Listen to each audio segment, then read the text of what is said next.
Okay, that was Samuel and Nasli, Finnish drum and bass musicians from about, well, I mean, from now. I mean, they're still around, but I don't think they do so much anymore. Those tunes, I think, were late 90s, mid to late 90s.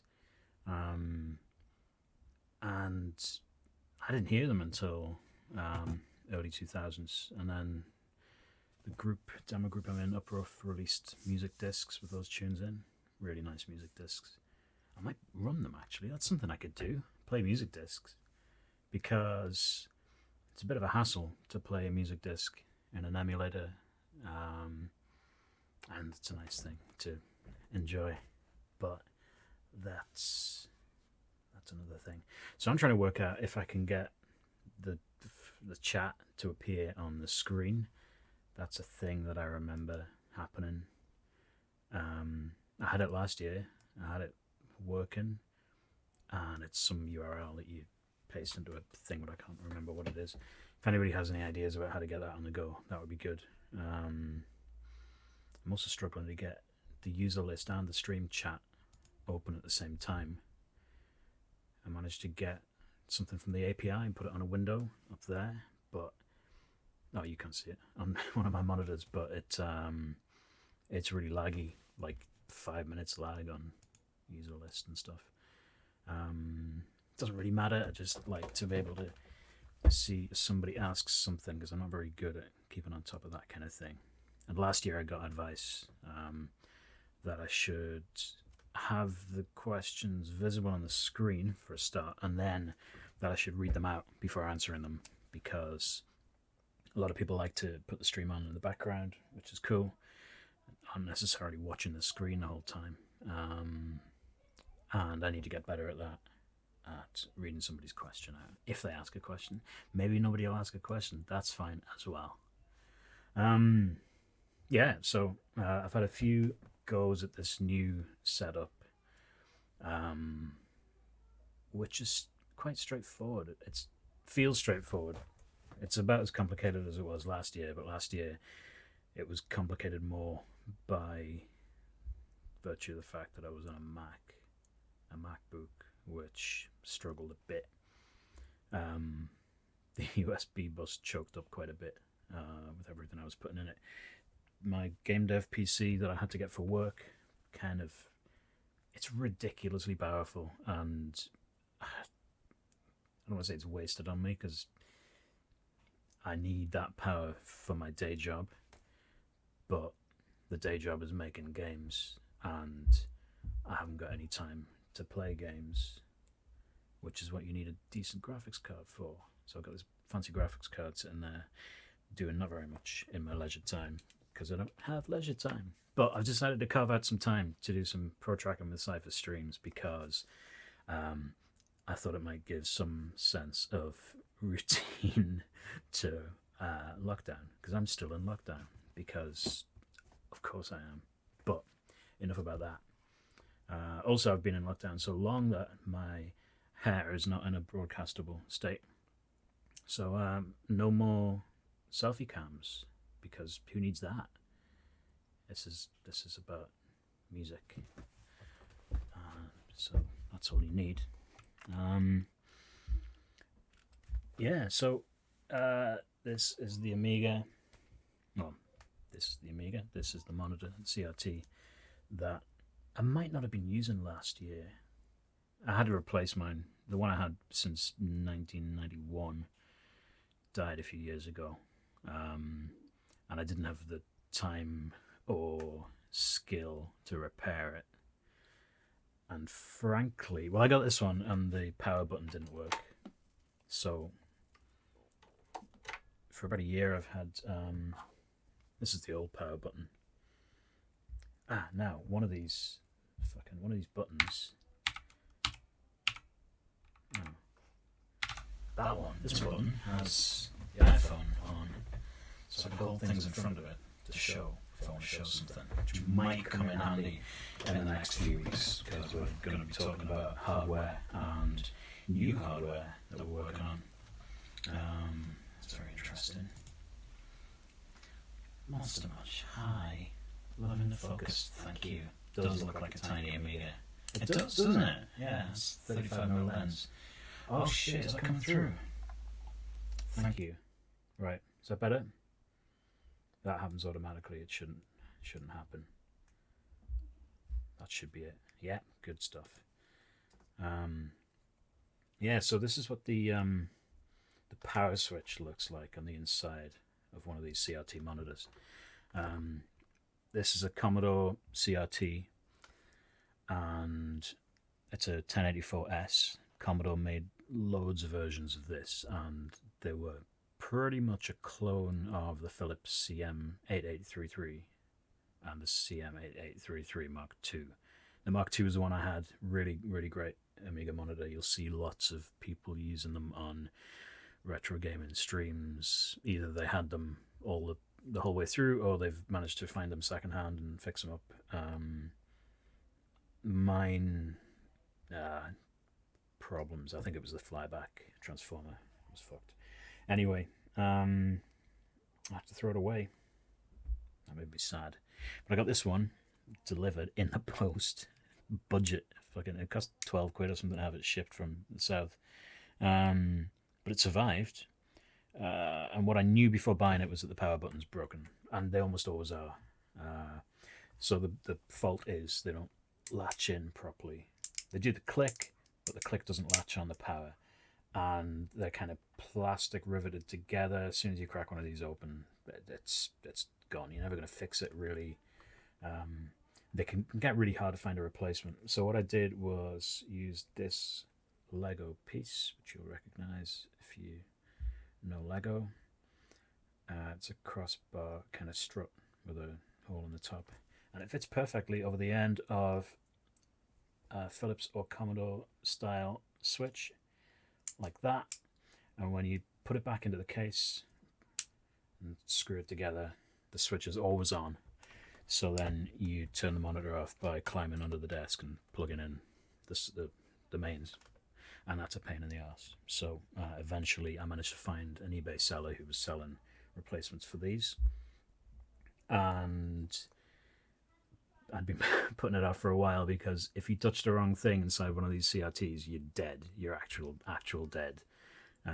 More than enough voltage to kill you, more than enough current in the capacitors to kill you. And either you leave it like 3 or 4 days for it to drain, and you hope that it drained. It might not drain. Or you discharge it. You basically are hearing my internal monologue. It's just that there are people listening to it. I think that makes you weird, not me. Yeah, that's how this is.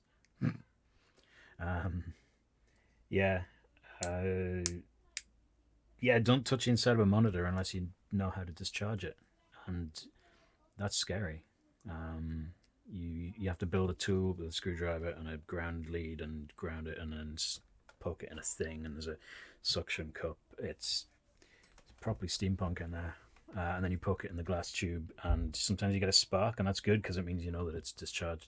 A lot of the time you don't get a spark, and you have to take it on trust that it's discharged. And I didn't get a spark, so I was like, what the fuck? But yeah, it's a pretty easy soldering job to take off the old switch, put the new switch in, and put it back together. And now I have a power button.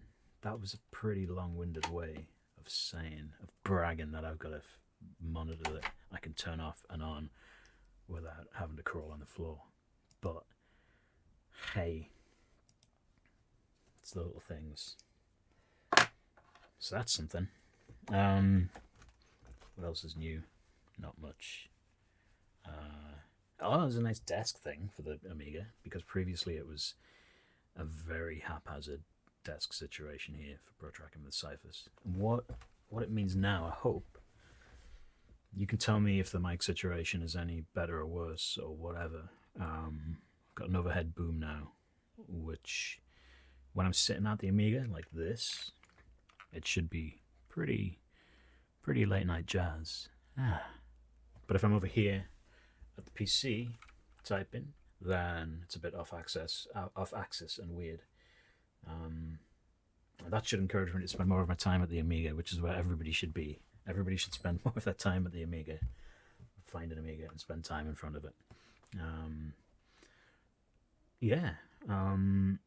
So this is the idea here. If you've seen this stream before, the idea is that you might want to see what I'm doing with the keyboard. It might be helpful, it might not. You might want to see what I'm doing with the mouse, and perhaps what I'm doing with discs and removable media and stuff and USB and things. This, I think, looks pretty, but you're not going to get that much detail from it unless you really look closely. So as a backup for that, we've got the composite capture, which is very low quality, but I think looks okay. That's coming through here. I just messed with the alignment. Oh. Ugh. Had it perfect. There we go. And then sometimes we'll be, sometimes we'll make that big if we want to look at something in depth. And then sometimes we want to look at Ableton Live, because we might have some instruments in there that we want to sample. We might have some whole sections of stuff that we might want to sample and put in the Amiga. That's one way to do it. Or just notes of a synth or something. Different octaves. We'll talk about different techniques for that.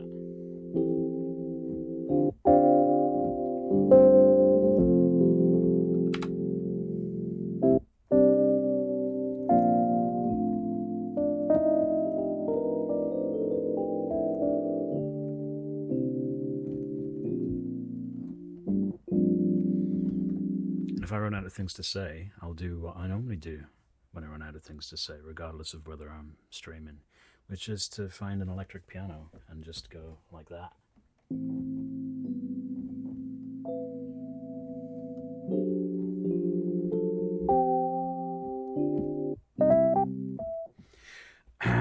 But I'm going to try and mitigate the effect of the sidechain on the mic, which currently I've got cutting in over music, so that I can talk. It should cut over the piano as well. If I'm playing 1, 2, 3, that should cut in there.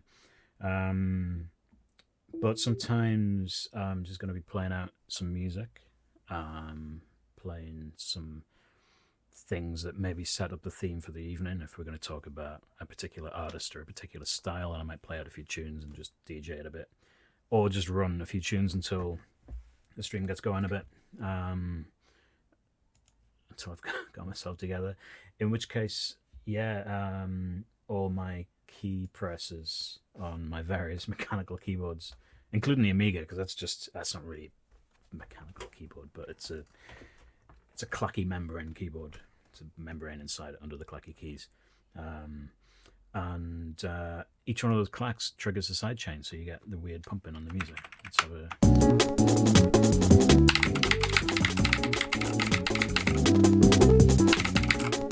That's not great. And the other interesting side effect is that the clack of pressing a key on the Amiga triggers a sidechain, cuts off the start of the note, so you get...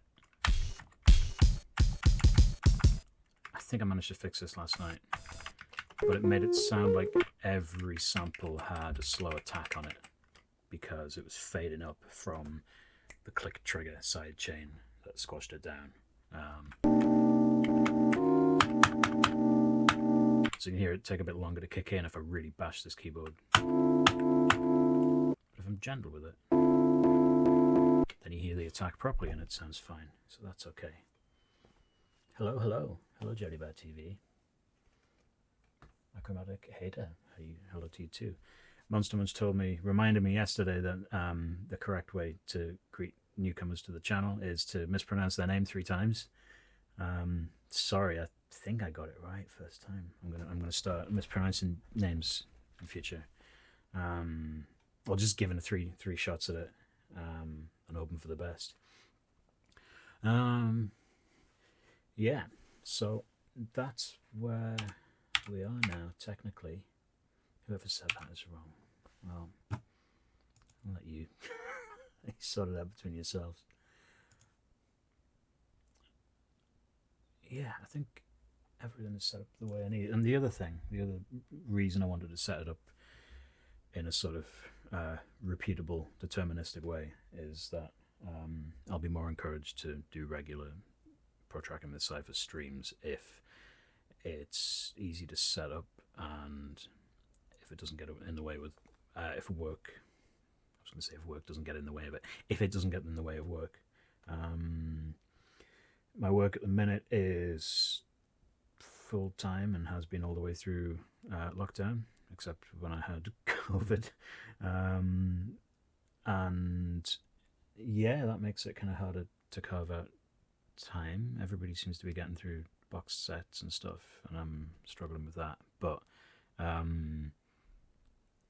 yeah, it's not usually good for me to have actual relaxation time. I haven't figured out how to do that yet, so I might as well go full steam and just keep doing things. And this is a thing. This is objectively a thing. Cannot be said that this is not a thing. Yeah. Last night we had a test stream. I talked about. Right, that's another thing. One of my day jobs is location, film, and TV sound. Not recently, because every set has shut down, but it means that I've got quite a good range of mics and sound equipment, and that means they're all very good at picking up my stomach when it hasn't had enough food in it, which is most of the time, like just there. So if you hear those sorts of noises, you can be assured it's because of the high quality of the equipment, not the low quality of the equipment. No Wi-Fi. Oh my god. Yeah, that's yikes. But I'm also trying to homeschool our kids and my wife's working full time as well. Sometimes that overlaps, and we have to come to terms with the fact that the kids are going to play Animal Crossing for a few hours straight, maybe longer than they should, although I'm not convinced that's a problem. I think Animal Crossing's definitely expanded the 6-year-old's vocabulary by about 200%, and it's all very wholesome and nice. Oh, unlimited data is something, if the signal's okay. Yeah, so carving a hole out for some tunes is a thing that I hope will get me writing more tunes and hopefully get other people writing more tunes. It looks pretty hardware focused here because most of the screen is taken up by hardware. That's not a mission statement or anything. We will do software only streams, I'm sure, whether it's to look at Amiga Pal, whether it's to look at emulators. It's easy to do now because I've got 3 monitors, and doing it off a single monitor and a MacBook screen, which was in front of it last year, made it a nightmare to do. So like, there wasn't much flexibility. The flexibility is here now. I didn't get 3 monitors just to stream from. Again, that's work. That's the game dev work. I've got Unreal Engine 4 Windows on multiple screens, and that's that's why.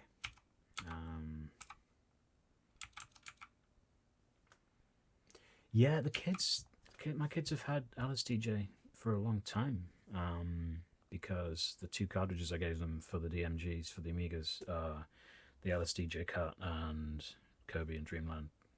Because what else do you need? And it's been a while since they've messed about with that, but occasionally we have days where we just do some music, and that's nice. Again, tricky because we've had to turn 2 rooms of the house into work rooms, and my wife's works in broadcast TV, so she's often live in her room, and I'm in this room. So that's a trip. But yeah, we're managing, and this is hopefully a bit of escapism. It's obviously not escapism for me because I'm thinking about Amigas all the time, but yeah, I played some Sam and Naz. They're lovely modules. They're sort of. I'll fire up another one. Have a listen. I'll probably come back and do a deep dive on these sometime in the future. Lovely sampling, lovely efficient chops and optimizations in the module,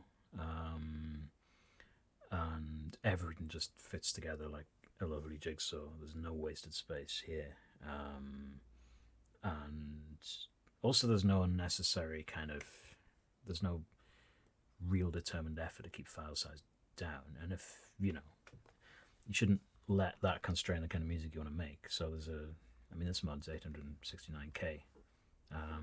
That's pretty big for a mod. That's almost too big to fit on a floppy disk.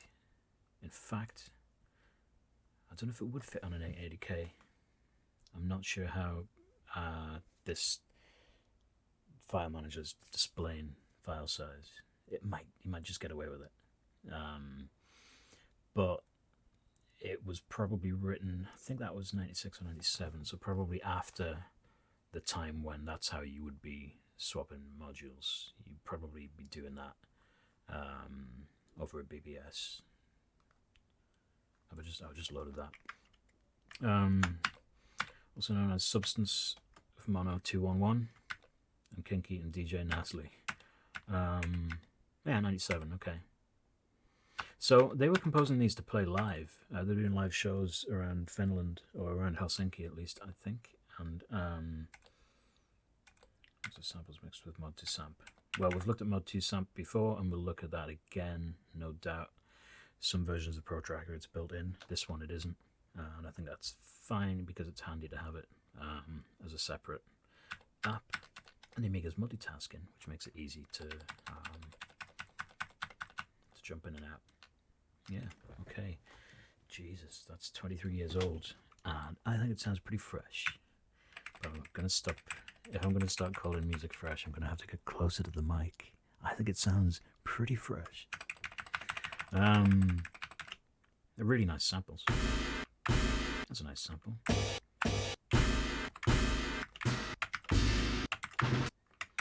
So you'll notice everything sounds really slow because these are all sampled at the highest possible sample rate you can get away with on the Amiga. That's definitely something we'll look at a lot in the near future.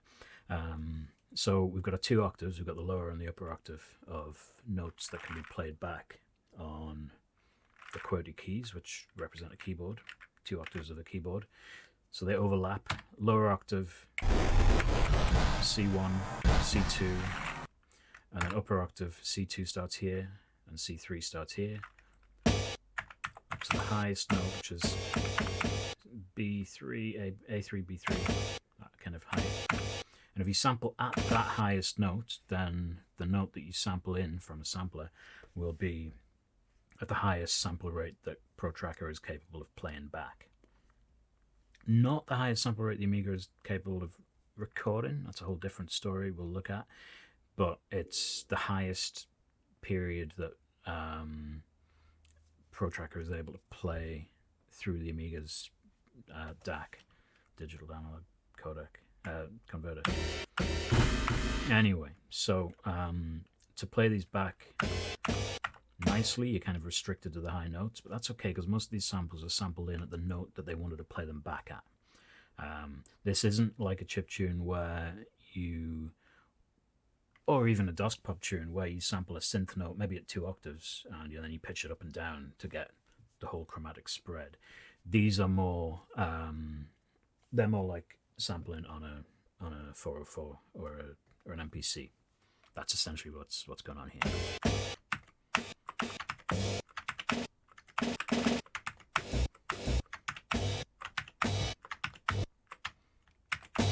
So this is just loads of chops of a nice brush jazz loop.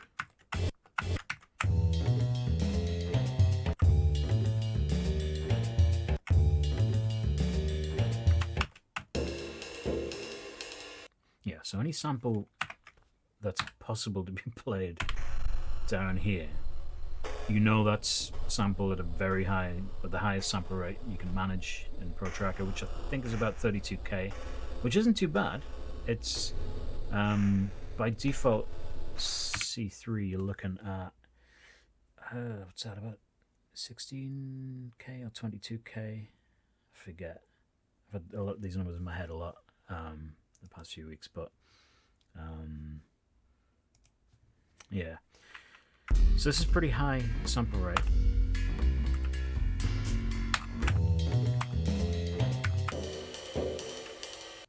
And it's essential if you want to be able to keep a lot of the high frequency information, the fizz and the crackle on the top of those hi-hats. So the lovely top end of those cymbals, that would just disappear if you sampled this at a lower bit rate to save space. So that's the compromise.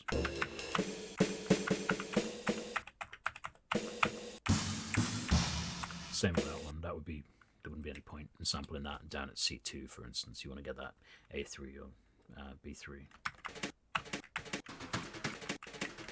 You can ignore that down there where it says note C3. That is connected to the sample button. So that's the next note we will sample at if we are sampling. We're not sampling, but if we were, that's what we'd do it at.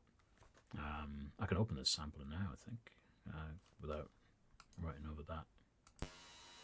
Alright, now I have to mute the bed.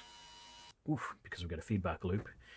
Because when I turn on the sample monitor, the Amiga is sampling from the PC, and the PC's master mix output includes the feed from the Amiga, so that's a feedback loop. So that's the crazy sound.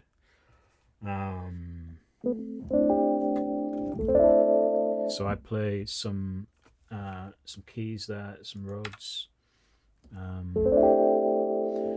and you see the waveform.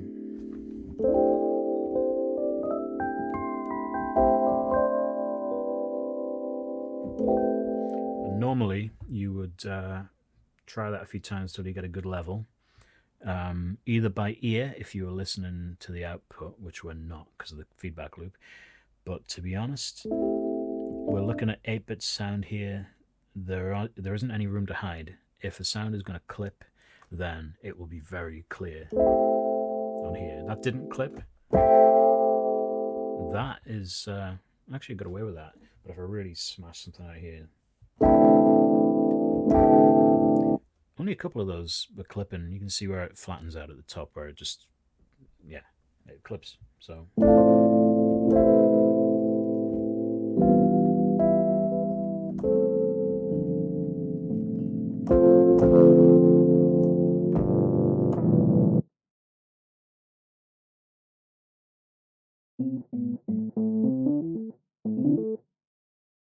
did I turn the boom mic off ages ago? Whoops. Oh no, it didn't. I've got one of these MIDI notes. Whoops! One of these MIDI notes turns the boom mic on and off because it's a duplicate of this button. Anyway, we're all learning.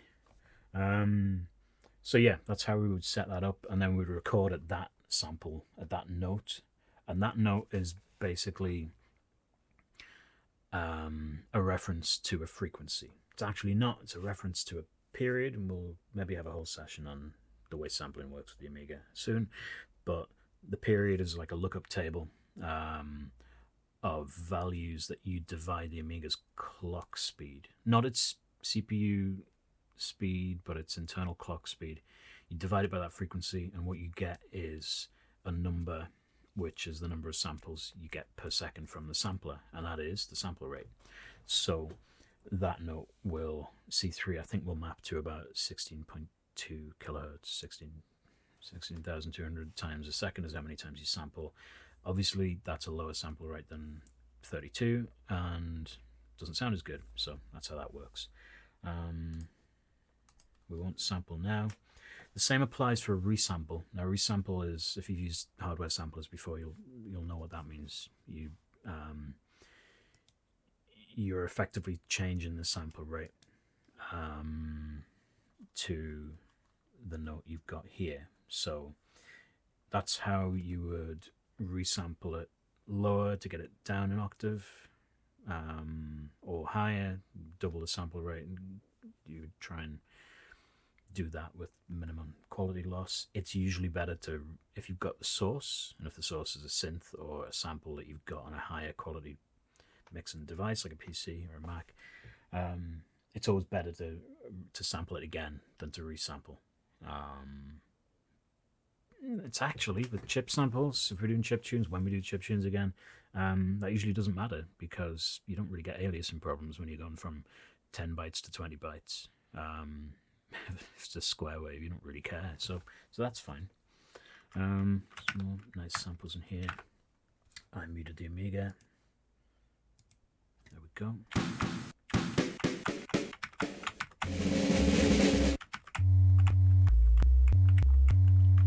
Lovely.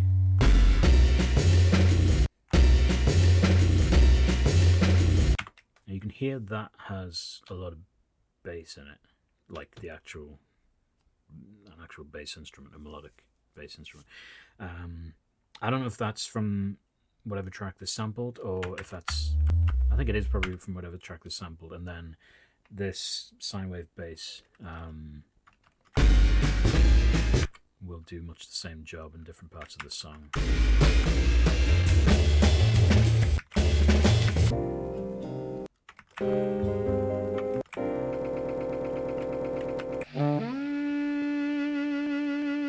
That's really nice. It's what you always try to do if you want to get sustain on a sound that you sampled. Doesn't always work.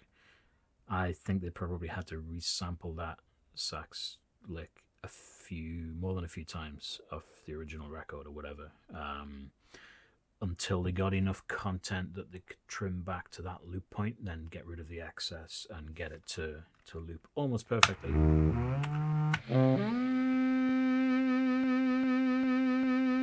There's a click there. That click would get lost in the mix. It would sound good.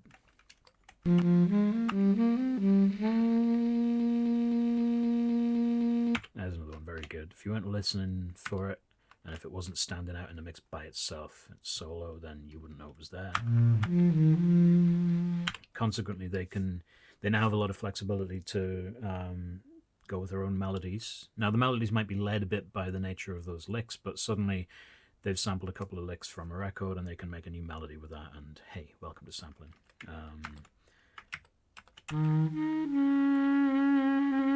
It can be done more artfully than that, and way less artfully than that. I like the way they've done it. That's really nice. I might have stolen that at some point years ago.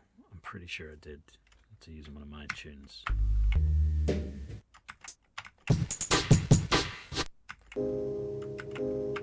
And we're at the end. So that sounds like a lot of drum samples and not much else. And we haven't even heard the track yet. So let's go back to the start. There's no need to do that. Hi. Right. Let's just play it and enjoy it.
That's another thing I'm trying. Fade out. Yeah. Haven't really got an ideal fader knob here. What device am I using for capturing the Amiga footage? That's a good question. Because it's an awful device. It's an EasyCap. EasyCaps are a sort of generic. I mean, there was an original EasyCap, and I think one of mine was an original EasyCap. It's a generic sort of inline device that takes composite video, two audio RCA phono jacks, and optional S video, turns it into USB. They've been a lot of shit forever, but they used to work for me. I used to tour with the Amiga with one of those EEE PCs, the tiny little ones, when the first netbooks, 701 I think, with an EasyCap plugged into it, and I could just about look at the Amiga while I was playing live, queue up my mods and mutes and stuff like that. I didn't think I would be using it again, but the new HDMI capture card I got for the DSLR doesn't work with the Amiga upscaler, the SCART RGB upscaler that I've got, which would have been a really nice quality picture. Doesn't sync, so I had to dig the EasyCap out again. If you search for EasyCap, you'll find loads and loads of pages dedicated to people's efforts to try and get them working on Windows 10 and failing. And I couldn't get this working for months. And then a few days ago, I figured it out. There's an old Sabrent, the chip manufacturer. They must have made one of the chips that's in there, and their driver worked finally. So it's a really flimsy device. It's balancing precariously in a USB slot in a way that I don't like, with a shitty phono cable going to the back of the Amiga. But didn't work for you. Yeah, well, you say that's what you get for getting them cheap, but to be honest, there isn't another dedicated composite capture device on the market, as far as I can tell, that doesn't involve you doing a lot of other conversion first from composite to some kind of digital, which introduces extra levels of latency, especially if it's got a frame buffer. So if it's possible, it's a big gamble, but they're quite cheap. If you're able to get some kind of EasyCap or similar device, and then spend a day trying every driver you can find, then it's worth a try. What I did was crack mine open, get a torch and a magnifying glass, look at the info on the chip itself, and then search for that chip and find a driver that claimed to be for devices that use that chip. Because there's a bunch of different chips. They're basically the same chip, but there's some version difference on them. So you got to find the right one. It's a pain. But if I was capturing games and I was doing a gaming stream, I'm sure that wouldn't go down very well with those people, because those people like things to look really good. Honestly, I don't think, if you're playing a game that was intended to be played on a CRT, yeah, I think you've got to play it on a CRT and then set up a camera and film the CRT. And that's not ideal, because you've got stuff like refresh rate problems and sync problems and moire patterns and stuff like that. But Jesus, I mean, like, I think we've become accustomed in the past 15, 20 years to enjoying pixel art on TFT screens, on LCD screens and LED screens, and that's fine, but lots of square pixels. And whenever you get close to a CRT, you remember that, Jesus, a lot of these art assets were made by people who intended them to be seen on CRT, and everything just comes together beautifully. Doesn't make the work any less impressive when you see it on a modern screen, but I don't think anybody's cracked a post-processing filter that makes that stuff look as good as it did originally. Maybe they have, probably not in a sort of inline device. without, because if you do that, you've got to have frame buffers, and unless your frame buffer is mega fast, then you introduce a latency that makes games either impossible or just no fun to play. I mean, like when I used to play live, I used to have to deal with this. You should be able to see. So we've got three things going on in my eye line here. I've got the absolutely immediate response of the mouse on the screen, because like you can't get faster than analog to a CRT. That's just, my sensors aren't able to distinguish any kind of delay. That's fantastic. But then the next thing to update in my eye line is the screen that you see on the left. And then the final thing to update is the composite capture, which is lagging quite far behind. But if I was capturing, part of that latency is what the DSLR is capturing here. That's taking a bit of time to go in. That's the time difference between what I see here and what you see here. And then, so I was snapping my fingers earlier to test the mic, and if you're trying to snap your fingers in time and you catch sight of the finger snap on a delayed feed, it throws you right off. That's crazy. So I realized last year that it was no fun me trying to track on a real Amiga by looking at a stream as my visual reference. It's got to be straight on the real thing. So the Amiga 600 and the Amiga 1200 both have triple outputs. I mean, it's all the same output mirrored, but you can output RGB on the 23-pin monitor output, and you can convert that easily to SCART, because SCART will carry RGB, and that means you can convert it quite easily to HDMI with a SCART to HDMI converter box, or just straight into this. That's great. The second output is the composite output, which is a phono plug, RCA plug. It's right next to that at the back of the 1200. Got a 600 here. Got two 600s here. One of them's fucked, but this one works.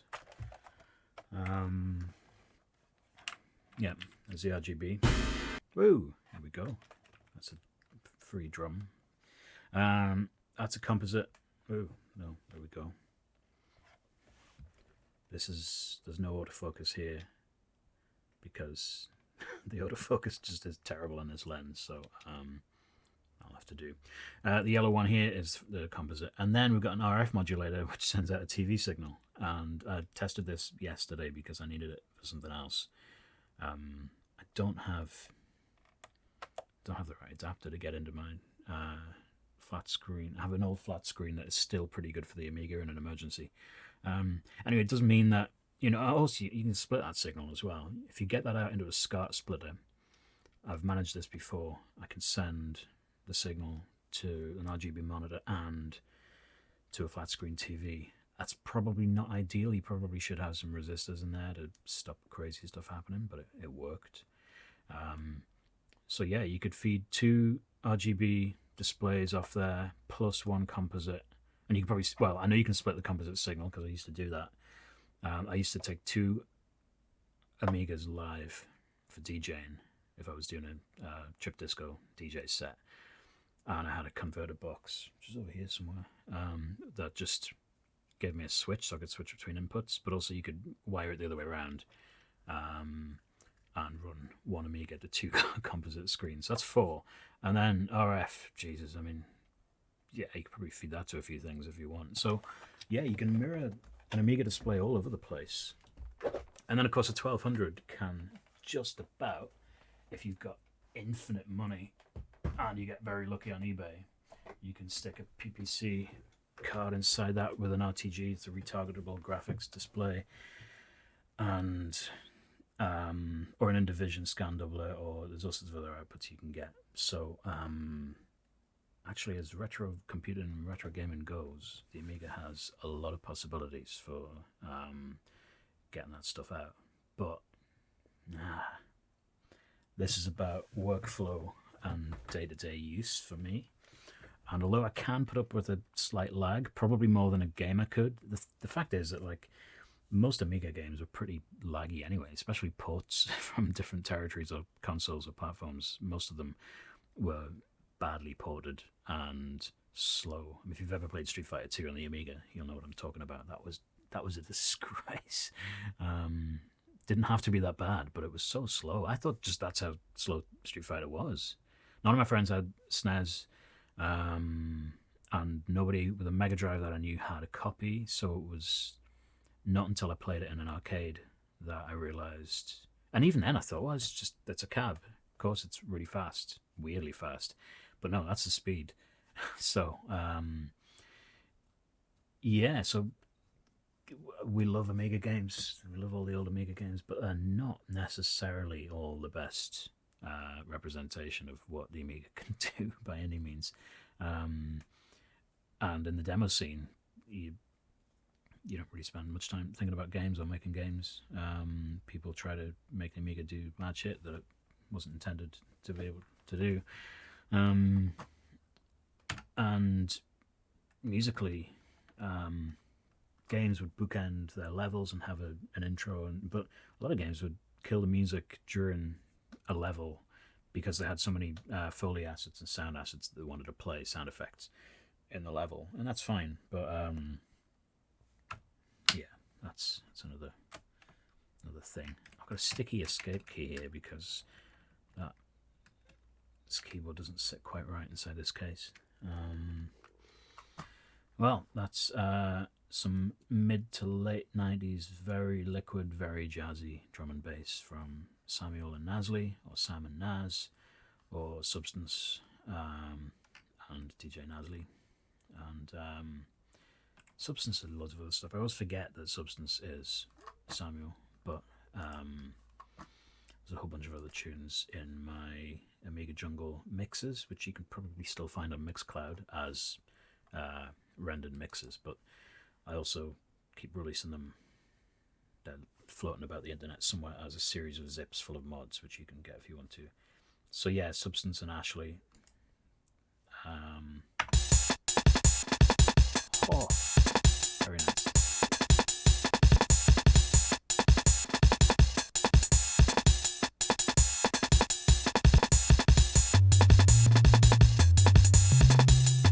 So if you've watched my stream before, you'll have seen me... Oh, got some questions. Sorry, I forgot to really look at the screens. Yeah, RGB. It's great. I made a few weeks ago. So I decided I wanted to be able to use this monitor for as much stuff as I could because it's really nice. So it has a composite input, but I wanted to be able to run RGB into it from other stuff. And in the end, the only way was to make a custom cable, which I'll show you if anybody's interested. What is it? I've lost it. I lost it. Oh, that's just very sad. Shame. It's in the cranky box. Oh, it's a box of things that make loud noises. It's not in there. I had it a day or two ago. Anyway, one of the many weird things about this monitor, Commodore cheapskate reason, is that it has, weirdly, a 9-pin D-sub input, and it's female, which is weird because normally that's not what the standard configuration was for most of these monitors. So I had to make a switch. I made a SCART female to 9-pin D-sub male that goes in the back of here. Checked the pin out, matched it all up. But the other thing I needed in there was an inline sync stripper because I wanted the PlayStation 2, the Mega Drive, and a Dreamcast to be able to run through this. So to do that, you've got to build a little circuit that strips the sync signal from the composite and sends it as a separate sync signal into there, which makes it all work. And it does all work at 60 hertz. This Amiga's only running at 50 because it's a PAL Amiga. It can run, because it's 1200, it can run at 60 hertz, but that's a whole level of weird. especially for audio timing. It does all eventually come back to audio because that's what I've got this stuff for. Yeah, so hey, I think I'm opening up a lot of rabbit holes that we can go down in future episodes if anybody wants, or if I want, because hey, I might. And yeah, it doesn't have to be. This is Protracking with Syphus, but it doesn't have to be all about Protracker. Oh man, honestly, this looks so good in real life, and it looks pretty funky on here. It looks pretty jazzy up here, but it's not. Man, you need to see an Amiga and a CRT every so often in your life. Just, I think it's probably good for people's health. And that has a grim composite display, but it could be a lot worse. The fact that it's scrunched up quite small, I think, helps. You can't see. Yeah. 50 hertz is definitely for cowards. I mean, yeah. That's something that Monster Munch and I have been talking about lately. How do we make sure that we don't get our mains frequency hum in hardware and that sort of thing? We'll come back to that. But yeah, in terms of gaming, like 60s where it's at. Like if you've played Sonic at 50 hertz, or rather, if you grew up in the UK and you're about my age, you did play Sonic in 50 hertz, and then at some point later in life, you got the chance to play it in 60 hertz, and you fucking shat the bed because, Jesus, that's how Sonic's meant to be played. Like, crawling along. I mean, hey, I'm talking to Sasquatch here. You, like, this guy. Have you played Sonic in 50 hertz? I know, yeah, no, I know the boys played a little Sonic. Oh, don't do that, man. I care too much for you to think that you've had to play it, or that you've even tried to play it at 50. I've planted the seed. Well, I even watch some videos where people compare it and just laugh. Again, there's no real reason why you can't run.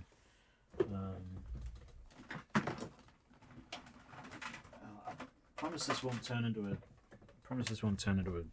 vintage gaming stream, because I think there are enough of those,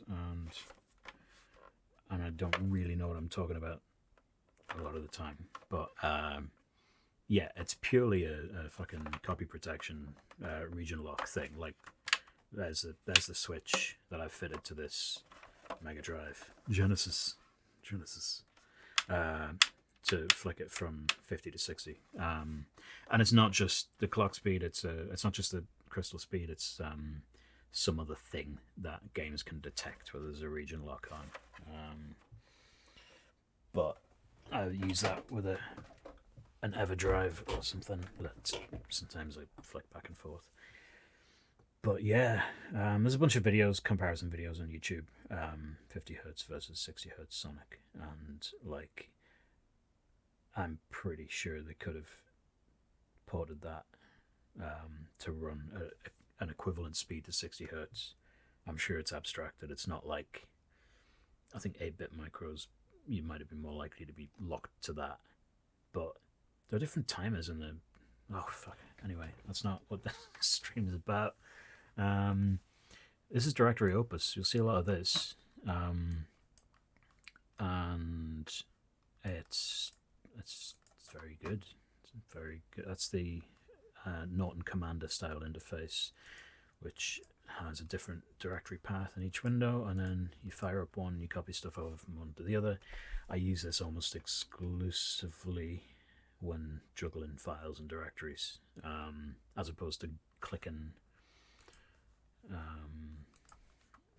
through folders and opening multiple folders. This is a lovely window-based GUI, but like, things have moved on in window GUI land since 1988, and this didn't really move on quite so much. which is fine because there's so many alternatives people were using for productivity. I've forgotten how to uniconify that. Oh, there it is. Yeah. Have I seen these new flash cards with enough hardware to run CD games? I have read about these, yeah. And I'm like, what the fuck? And then I think it'll run CD games, but maybe not 32X games. Or maybe, no, maybe not. Basically, if somebody gave me some hardware that would let me play Snatcher on the Mega Drive, I would be quite happy, but I'm not sure if either A, they can do that, or B, they can do that affordably. And like I said at the top of this thing, I haven't got time to play games because I'm too busy making them.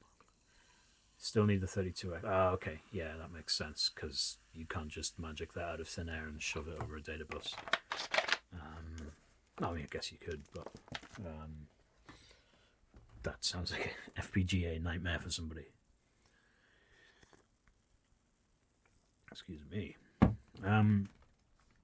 Yeah, so we'll use Directory Opus a lot for juggling things. Just out of shot here, there is a compact flash to PCMCIA card, which is how I get files in and out of this computer. I usually leave the PCMCIA adapter plugged in. That's this thing here. I usually leave it inside of the Amiga. It's got the top torn off it because years ago, I tried to use the hard drive, the micro drive from an old iPod, first or second gen. Somebody had smashed the screen on. But the hard drive was fine. I tried to use it in here, and it wouldn't fit because they're a bit fatter, so I had to tear the top off that. Didn't work. Anyway, what it means is that you can actually really easily swipe this out without having to unplug the whole PCMCIA. So that lives in there. Fuck. That lives in there. And then that just goes straight into the PC and external. Oh wow, this is like... So I can just show you. Just look, there it is going in there. Goes in there. It should go ba-ding-a-ding. No, it didn't make the noise. And then copy stuff on or off. Or do a full backup of the Amiga, for example. That's handy to know. Actually, I wrote a script for that, and I'll share that sometime in the future, if I can remember where I put it. If you're running an A1200 or an A600 or a hard disk system, you can run a script like this, and it just backs up the entire hard drive partition into an LHA. There's an archive file, a bit like a zip. Stick it on the card, back it up on somewhere sensible. Yeah, we'll be using that. And hey, the Amiga's multitasking. That's nice. That means, usually, without it complaining too much, you can run things like Protracker at the same time. Most commercial software, you're actually more likely to be able to run at the same time. Protracker is eccentric. It's usually a pretty good neighbor, but it's also banging the metal. That's how it rolls. So occasionally it dumps RAM. There's no memory protection on the Amiga, so occasionally the Protracker just dumps some shit somewhere in memory, and everything else falls over, including itself. We've been over that if you've watched any of the previous streams. That happens a bit. Happens a lot on the Amiga 600 and 500 because the latest versions of Protracker really, to get the best out of them. If you want to do heavy lifting stuff like 800 kilobyte jungle and drum and bass tunes, or big house tunes or DOS pop tunes with big samples, then you need a 1200 or something with fast mem and acceleration. You don't even need the acceleration, but if Protracker has to struggle for memory, it'll just elbow other stuff out of the way, and things will start to go wrong. It will try and put as much of itself into fast mem if you have it. Hey, I guess we'll also have a stream about Amiga kind of architecture, insofar as I understand it. You got different kinds of memory. You got chip memory and fast memory and slow memories. That's very complicated, but it's not very complicated. It's just tedious. Um, Fast memory is not something that is limited the way chip memory is. Chip memory is limited to pretty much 2 megabytes, other than in exceptional circumstances where you've modded the hell out of the Amiga. But for the most part, the 2 megabytes that the Amiga 1200 came with, and the 2 megabytes that the Amiga 600 and the 500 Plus were upgradable to, is your limit for chip mem. And chip mem is memory that is accessible very fast by the custom chips in the Amiga. One of the custom chips in the Amiga is Paula, the sound chip. That's what we're interested in. Lisa is a graphics chip in this one, and there are other chips that do different things. Paula does other things as well. It handles some of the floppy drive control. It handles a bunch of stuff. The CIA chip, which is pretty much, we think it might be like identical to a Commodore 64 CIA chip, that handles a bunch of stuff, including parallel port communication, and we'll talk about that when we talk about samplers. So yeah, that memory is always, those custom chips are always front of the queue for accessing that memory, which means if you stick audio data in there, you can play it out of the speakers, of the DAC. You can play it out at almost zero CPU cost. That's amazing. Like the Apples, the PCs at the time, everything else couldn't get direct memory access to audio like that, and usually had to do some kind of software mixing. And so one of the reasons Amiga's custom chips were so good is that it gave you as a programmer really fast access to that stuff, and all the things Amiga was impressive for, like music and graphics, was stuff that could be done impressively at almost no CPU cost, which left a lot of grunt for other things to happen. So that's cool. But what it means is that if your program is built around the premise of doing audio well and fast, then you're going to be trapped into that 2 meg limit, and that is always going to be a pretty hard limit in Protracker. So Protracker, when it loads, will try and stick its graphics, so the actual bit planes of the screen. It will stick its graphics into whatever RAM it can. Usually, if fast mem is available, it will stick it in there. Fast mem is stuff that you might have on an expansion card or an accelerator card. Mine has, I don't know, 8 or 128 or some. Basically, as far as I'm concerned, any amount of RAM over 2 megabytes is like, can either be 2 or 200, doesn't really matter. It's just more than enough for me. So I can't even remember what I have on that accelerator, but it's enough that Protracker can stick most of its guts in there while it's running. It can also stick the note data for the binary data for the module that it's loaded.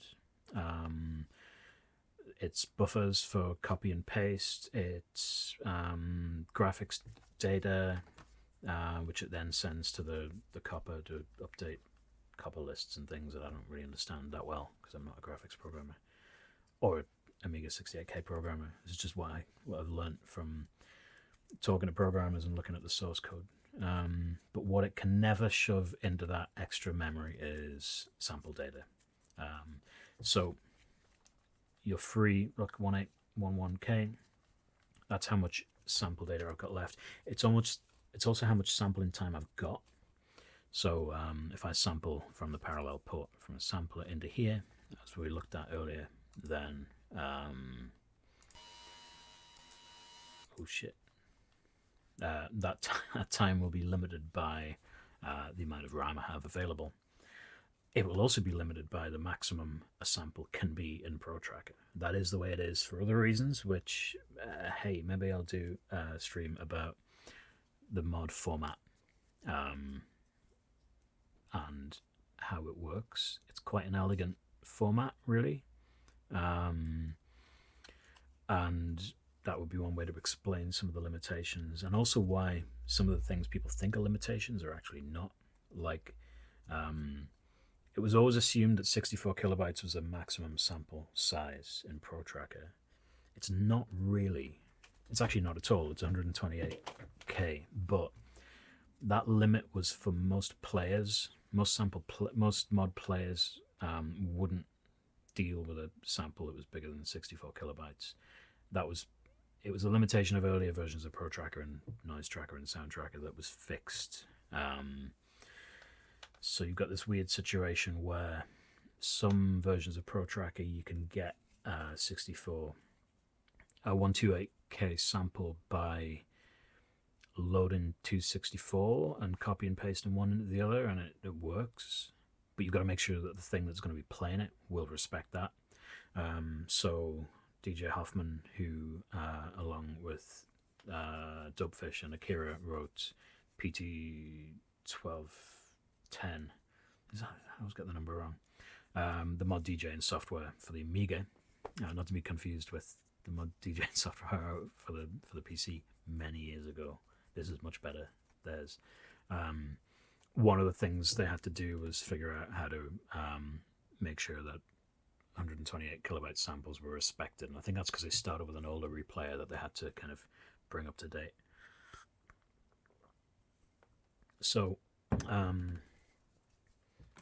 yeah, that's how Protracker deals with the constraints of the Amiga. Some of those constraints are the flip side of an advantage, like being able to chuck all this music out with almost no CPU hit. So you might have noticed before, let's sample actually, we can sample now.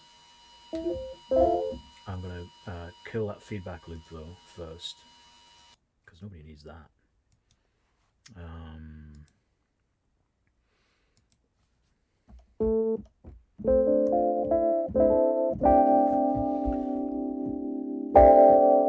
So it's clipping a bit.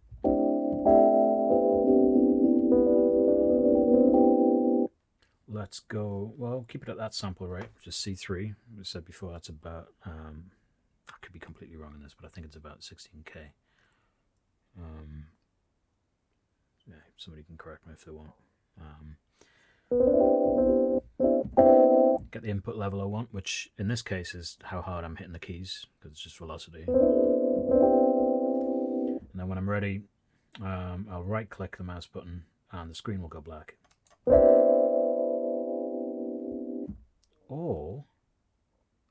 Or the whole thing will crash. Or it'll just delay. Yep, it just delayed. Okay, that's weird. Probably because there's other stuff going on. But anyway, sampling is pretty intensive. Monitoring is fine, because all you're doing when you monitor is, all your Amiga's doing is reading bytes from the parallel port and shoving them straight to Polar. So remember, no CPU hit for that really. That's just happening every cycle. Those bytes are going straight to Polar. Polar's playing them out as audio. So it's easy to monitor.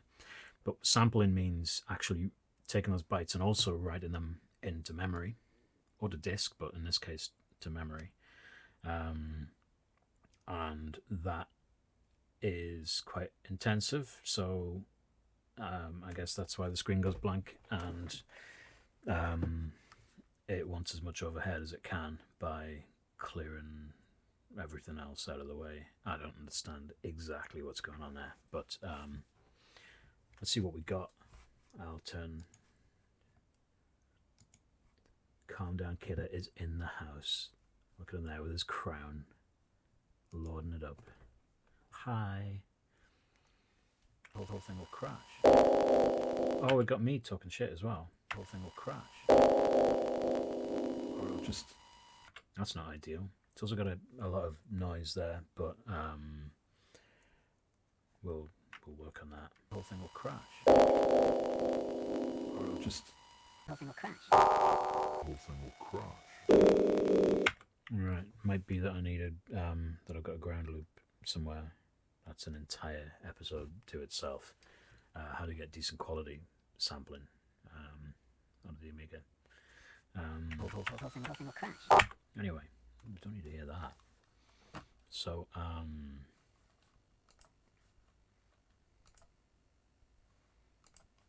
what's this?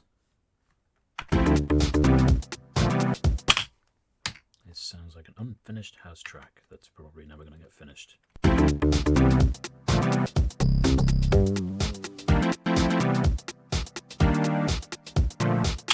Now, I think this is all stuff that was sampled in.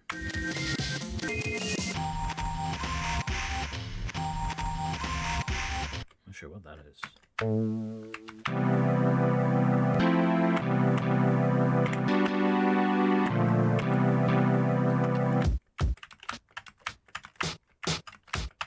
Actually, that stuff's very clean, which makes me think that it's probably Amiga PAL stuff. Here is Amiga PAL. I'll move it here.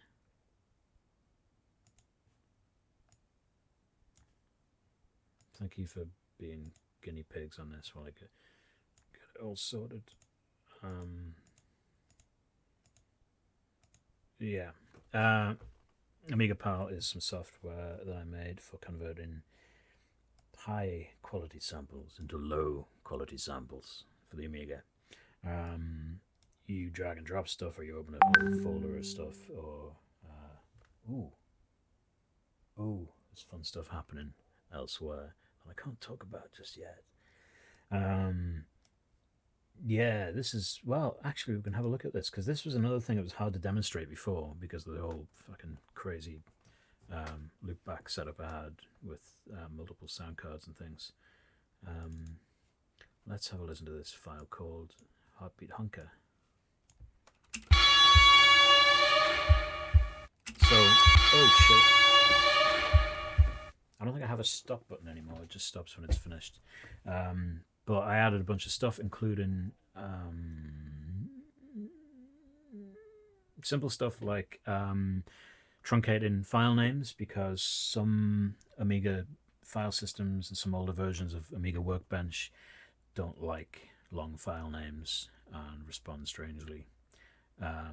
Sometimes they're cool with the file name, but if the file name makes the entire path too long, like if you're 5 directories deep in a big sample tree, then it will not be great. So it's quite good to, let's say, intelligently. Where's my fucking? I'm trying to do quotes, air quotes, but I've got windows everywhere. Intelligent. It will check for duplicate file names, and it will prefix with a number if it finds any, and it will put everything to uppercase, and it will truncate, and will do all that stuff, and it will add the extension 8SVX or WAV, because there's a Game Boy export mode on here that is still being worked on.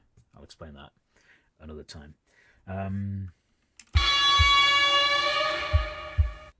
So the other important thing, I put this limiter on, because a lot of the time what you need to do when you're converting nice samples to go on the Amiga is you have to abandon the idea that it's going to sound anywhere near as pristine and as clear, and instead you're going to decide to embrace the grit, the 8-bit grit. And one way to do that is to apply some heavy maximizing compression so that the signal going in is as loud as it can be without clipping, because when you reduce audio to 8 bits, where it becomes most audible in terms of the amplitude range reduction, because previously you had from fucking 0 to 4096 steps of possible amplitude or more. I mean, that's 12-bit, I think. I mean, it's exponentially higher the more. I mean, 32-bit float is insane. The amount of gain you can add before you hit your headroom is crazy, and that's what the current generation of field recorders are working at. But 8-bit, that's 256 points of volume, and actually it's not really that. It's 128, kind of because of signed and DC and how speakers work and stuff like that. Anyway, The point is, where you can really tell that a sound has been downsampled badly is where it fades off, and as it gets quieter, you'll start to hear that what would have been a smooth fade at 16 bits or 24 bits is now quite a steppy sort of down to nothing. And I've tried to mimic that in Amiga PAL, so that you can get a sense of what it will sound like afterwards. So, did I take the bitrate preview off? I've got the sample rate preview on. So that's what it should sound like. That's what it did sound like originally. Let's say we want to sample it on the Amiga. Remember I showed you you sample it high or low notes to get different sample rates. So if you want to sample it at A2, it will sound quite a bit worse. And here's a preview sample rate button. So that's pretty crackly and nasty, unless you like that sort of thing, which is fine. And you'll notice that when I hit the same note, actually you can't see it. That's the one thing I don't have a camera on. When I hit the same note on my PC keyboard, because I've got the same Protracker style keyboard mapping on Amiga PAL, it sounds higher. So if I load that up on the Amiga, I'll have to play a lower note to get the same as the original pitch. And so keeping a strong signal is a good way of getting the highest possible quality you can, or just fluffing it and making sure that the sample never gets too quiet. So let's put the threshold down and the gain up and try it again. So you can hear that limiter thumping away there and expanding all the quiet bits. Basically proper brick wall stuff. It's not graceful at all. There we go. So the fade, when it comes, because it has to come eventually, the fade is very sharp and fast, and you would probably trim that off and find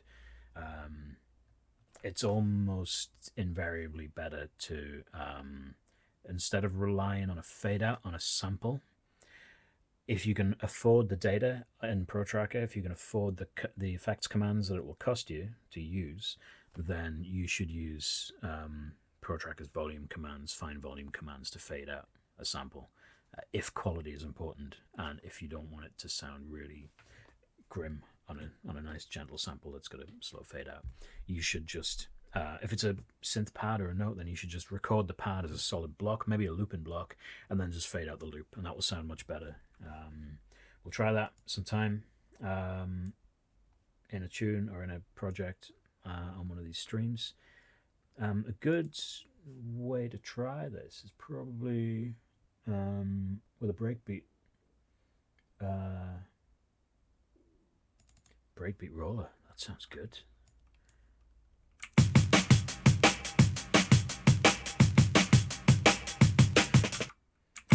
I have got a stop button because I made it the same as the Amiga stop button, which is this. It's this one. So whatever the hell that key is, it's pipe and /, well, pipe and / on the PC. So yeah, the limiter, we'll stick that on here.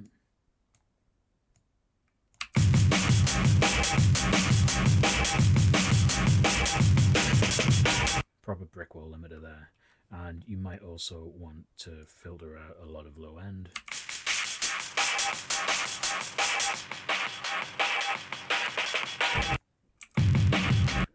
And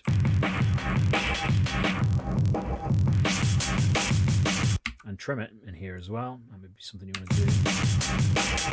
Or move this whole loop around. That might save you a bit of editing on the Amiga side. And you might want to do that for a bunch of samples. This is a batch converter. It will do individual conversions, but it will batch convert the whole lot if you wanted to.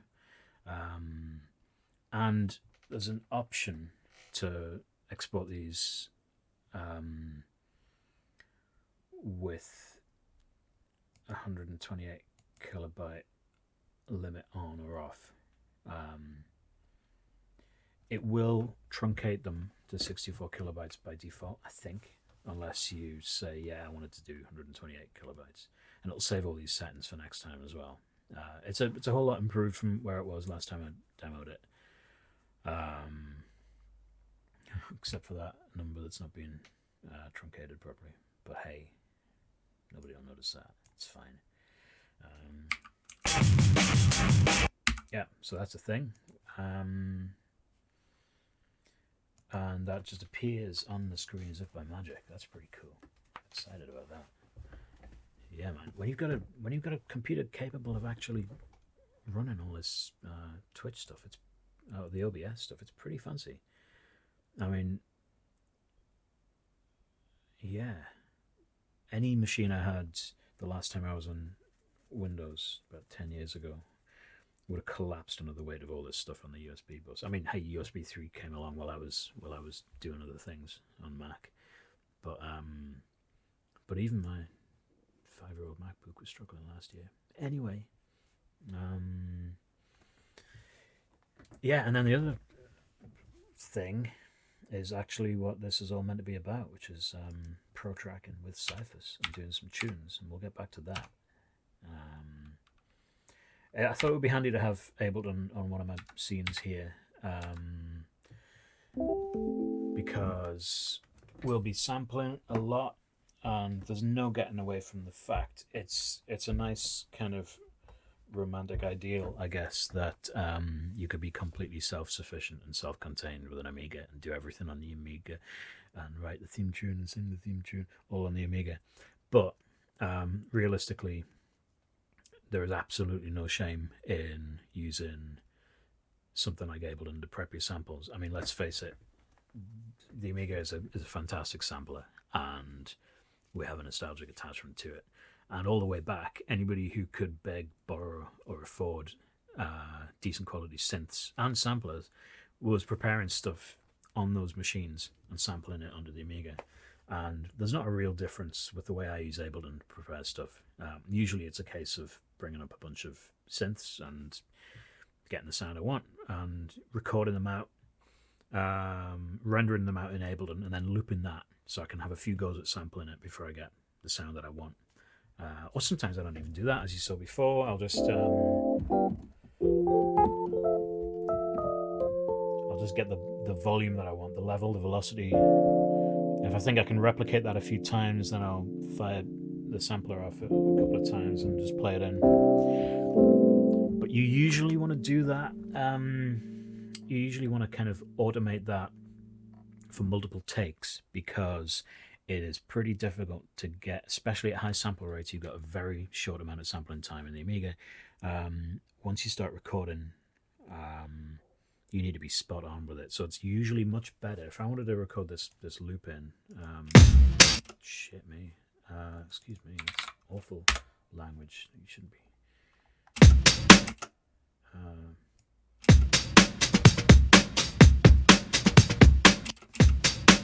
So to get that spot on recording,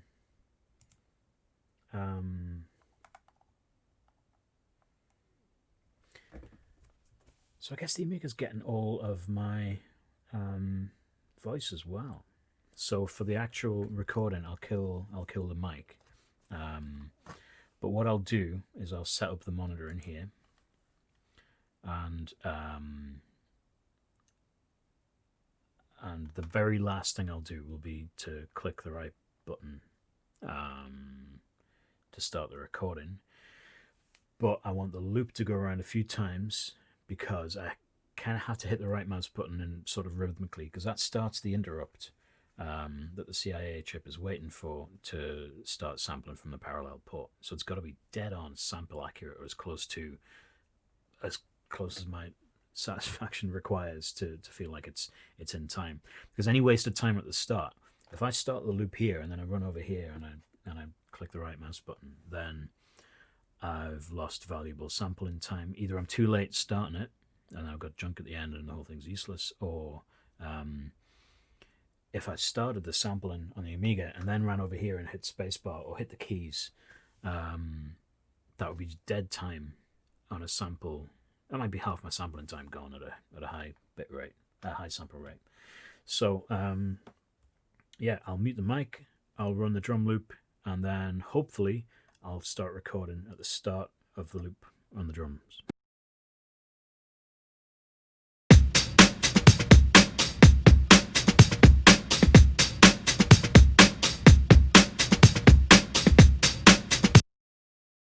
So that's I didn't go for a mega high sample rate.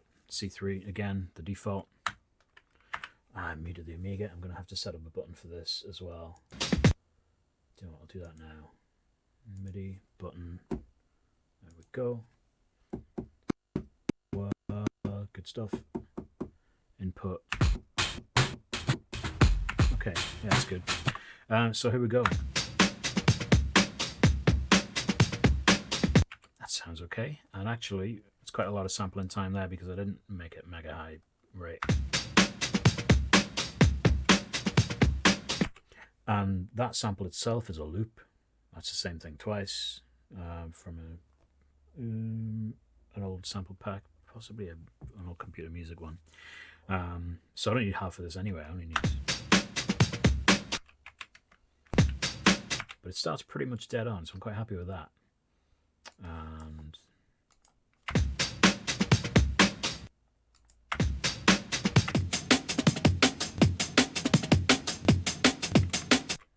slightly more than I need. I might have started slightly too early.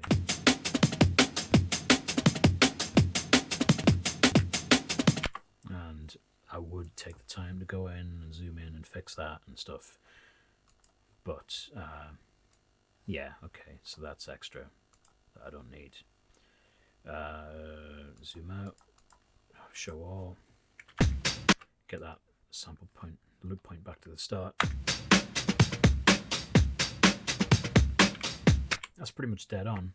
But if I wanted it higher, I mean, that's slower than I usually like a breakbeat to play. I usually like a breakbeat to be between 160 and 170, and that's 125 BPM.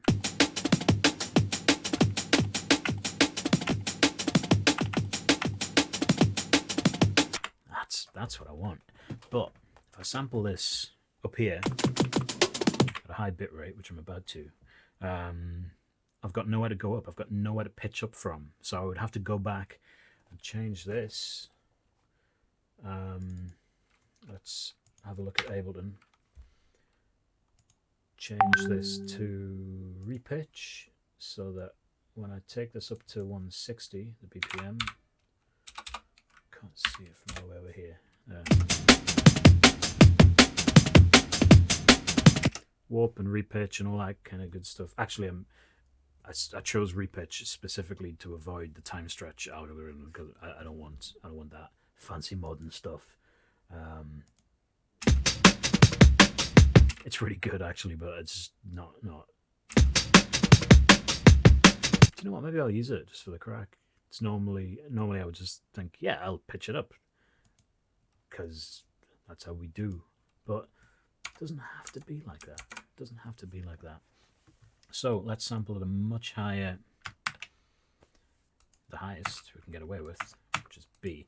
B3 is not usually great to sample at because sometimes replaying at that pitch gives you weird artifacts. So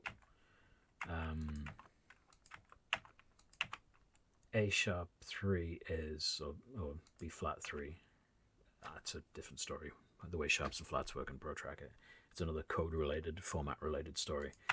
A3 I think is a safe highest. It gives you a little room for maneuver if you want to fine tune pitch up to get it in tune with something else later, which you might with a pad or a bass or something.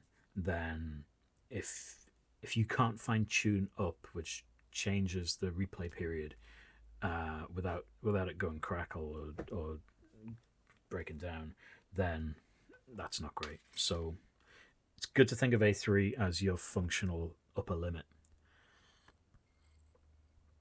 on sampling rate. Excuse me. So let's monitor, get ready to sample that again. Kill the monitor for the Amiga, kill the boom mic, and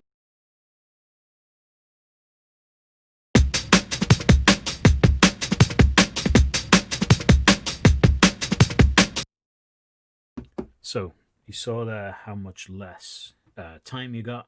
And also if I hit C3, the note that I was hitting before, let's switch back. If I hit C3 again, it sounds really low pitched because it's playing a higher sample at a lower sample rate, because all the pitch, all the different notes, the only thing the different notes do in Protracker and any other tracker like this is to play the same sample back at a different rate or a different speed. That's what rate is. Calm Down Kidder, James very charitably asked me how my eyes are not burning from looking at the CRT. I know he speaks out of concern, and it's very kind of him. It's less burny in real life. It's pretty hot and saturated because my lighting in here is not great. It's not great anyway because it has no windows. My studio is a windowless, unventilated room, which is not ideal.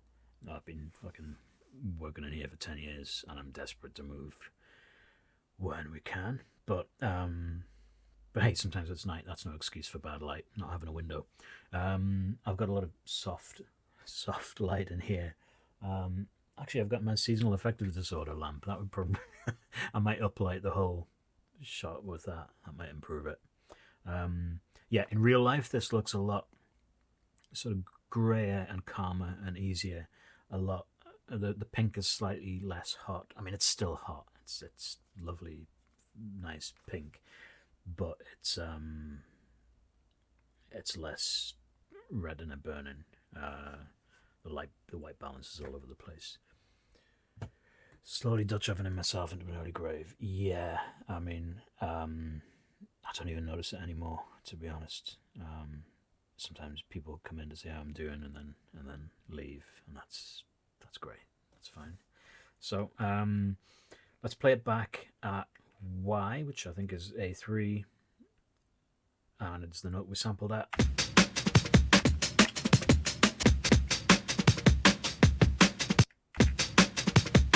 So even at that high sample rate, when we got much less time, it was still long enough to get a full loop of our sample at the speed, at the BPM we wanted to record it at. Which means we can still afford to get rid of all of this that we don't need. Cut that. Loop it.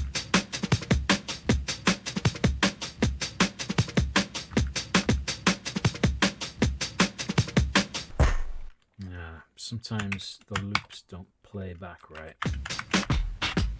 This version of Protracking.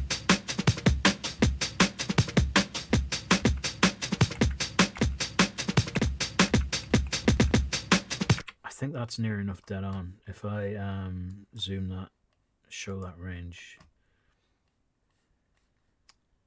I could probably kill that. I mean, we're talking like a few samples here. That's not much. Show all.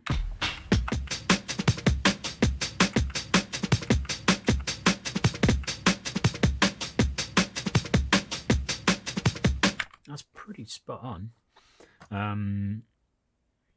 And yeah, that's a case of prepping your loop or your source or your sample or whatever, prepping it, enabled, and making sure that you've got a repeatable source that you can loop around, and you know when the point is, when the punch in point. Hey, it might be that you've rendered, that you've pull stretched 5 minutes of a star exploding or something, and it's just a big long pad, and all you need is the sound. Well, that's fine. You just press play, come over here to the Amiga, start sampling, let it go as long as you want. You can stop sampling earlier if you want, but I would only do that if you were really running out of memory and you didn't want to crash anything, because, like I said, Protracker is not the most stable software. And 8-Bit Bubsy, who has done amazing things to fix old bugs, 25-year-old bugs, and add things and tidy things up, he still doesn't know exactly what's going on in all the source. So yeah, anything could happen. If you don't want to lose, save all the time. I will probably do an entire... No, I won't do an entire stream on saving, because that's pretty tedious, even by my standards. But saving is in itself a bit of a trip hazard in Protracker.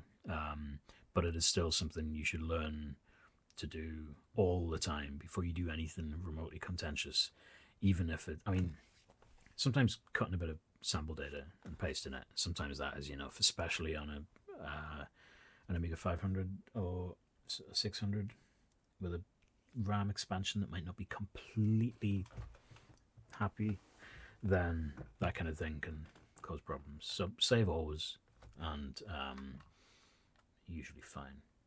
No data stuff is all fine. It's only samples, it's only juggling samples and chopping where sometimes you get into risky territory.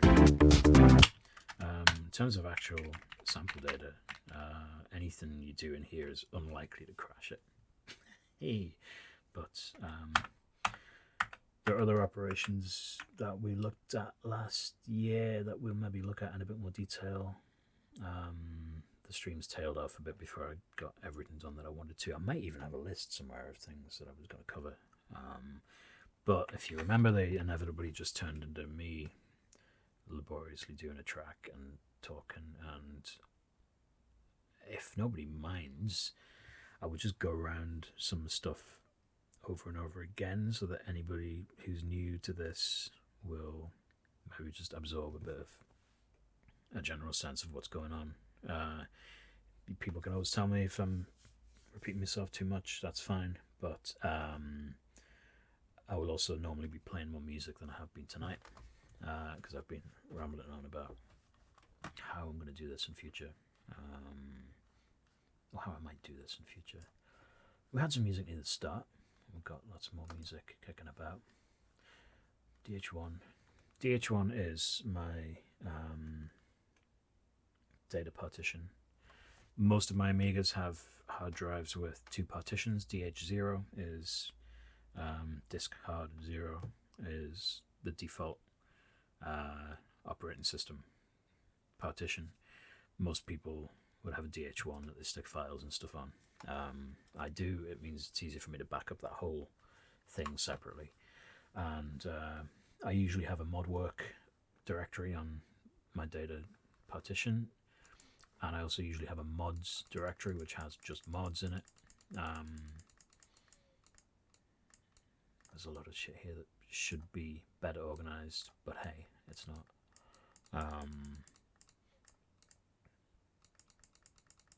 Including, I started making a BBS game. Oh, that's a different story. It looks cool on the CRT though. Tangent. Mags, not gentleman's literature in this case, but disc mags. They're all in disc masher format. I will do some streams where I just fucking play a bunch of chip discs and disc mags, and probably just run them off an Amiga 500 as they were meant to be, off a USB drive with a USB floppy drive like that. Is that in focus still? One of the things you'll have noticed is that when any music's going on, if I'm tapping my foot or jiggling around, everything's attached to some desk, and all the desks are attached together, and I've got some shitty floorboards in here, so you'll see a lot of screen wobbling, which won't help the moire patterns on the CRT probably. Is that better for the mic? I guess people are hearing this okay, or else I'd have had complaints either in private or in the chat. Have I seen Eternal Castle? No, I think.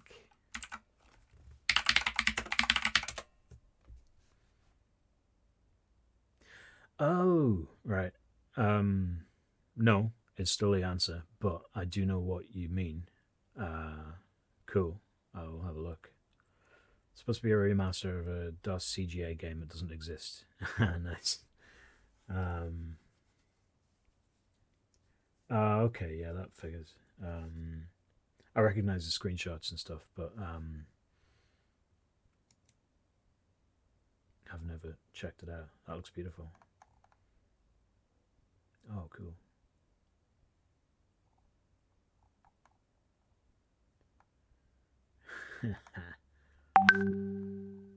Yeah, this is turn the mic up. Okay, so it needs to be a bit more late night jazz. Well, part of it is that I keep turning around and it's a hypercardioid, so that's going on. I think I might go back to the lav mic setup that I had last year, because then I'm not going off axis as much. Played through it on stream the other day. It looks amazing. Cool. I will check that out. Is it? Looks like I'm getting some Cannibal vibes off it there. But maybe it's not all that perspective. Oh, is it all side scrolling?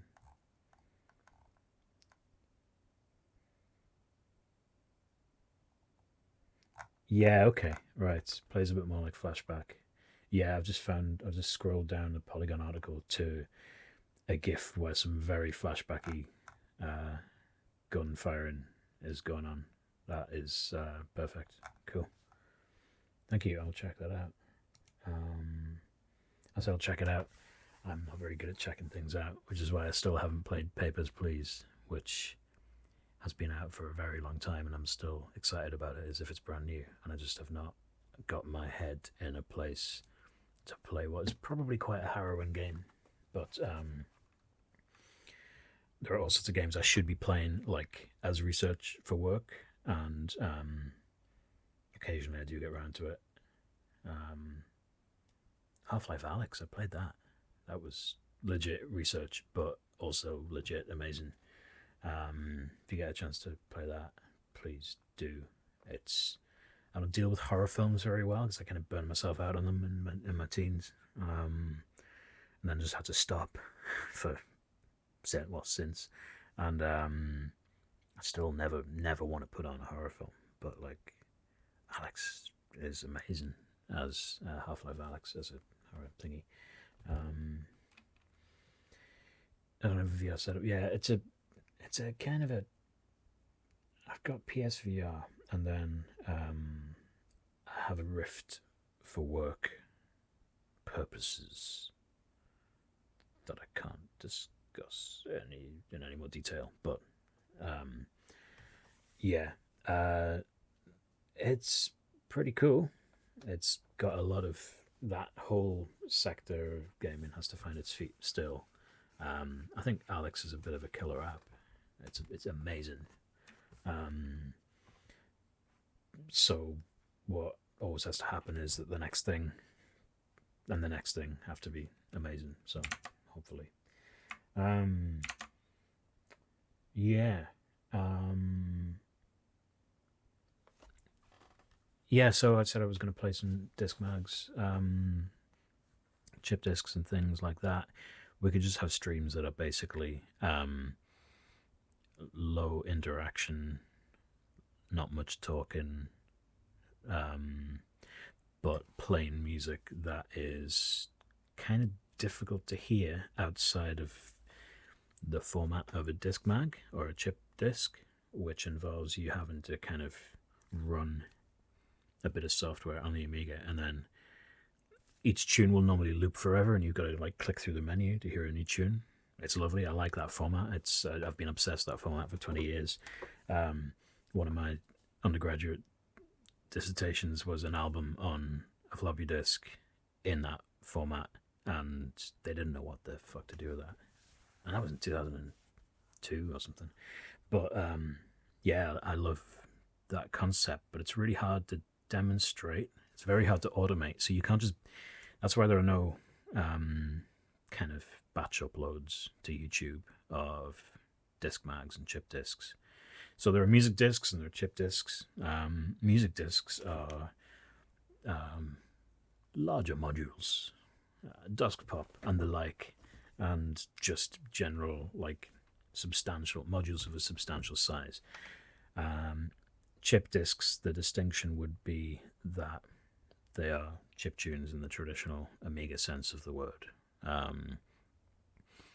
which was coined in about 1989 to describe.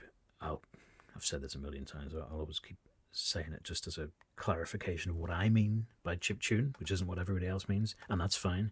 Chip tune means a bunch of different things to different people. Specifically, as far as anybody can tell, The first time it was kind of coined was when Format and Turtle and Does and a few other people around 89, 90 were trying to describe, we're using it to describe a kind of very small file size Amiga module that was reminiscent of the kind of tunes that were made on the SID chip about 5 years, 6 years previously when the C64 was out. So the tunes that people were making at the time, when they started looping very tiny waveforms to essentially use the Amiga as a wavetable synthesizer. Chiptune was a way of describing a 5 or 6 kilobyte tiny little tune that sounded a bit like a SID chip tune, but was really tiny file size, which was great for crack tros and trainers and stuff like that. For pirated games, you could stick a big tune on the front, and it would take up almost no memory. So, game was released in '89, so that checks out. Yeah. So when that's not like me saying, hey, real chip tunes are mega chip tunes, and all the other chip tunes are not chip tunes. That's not what this is about.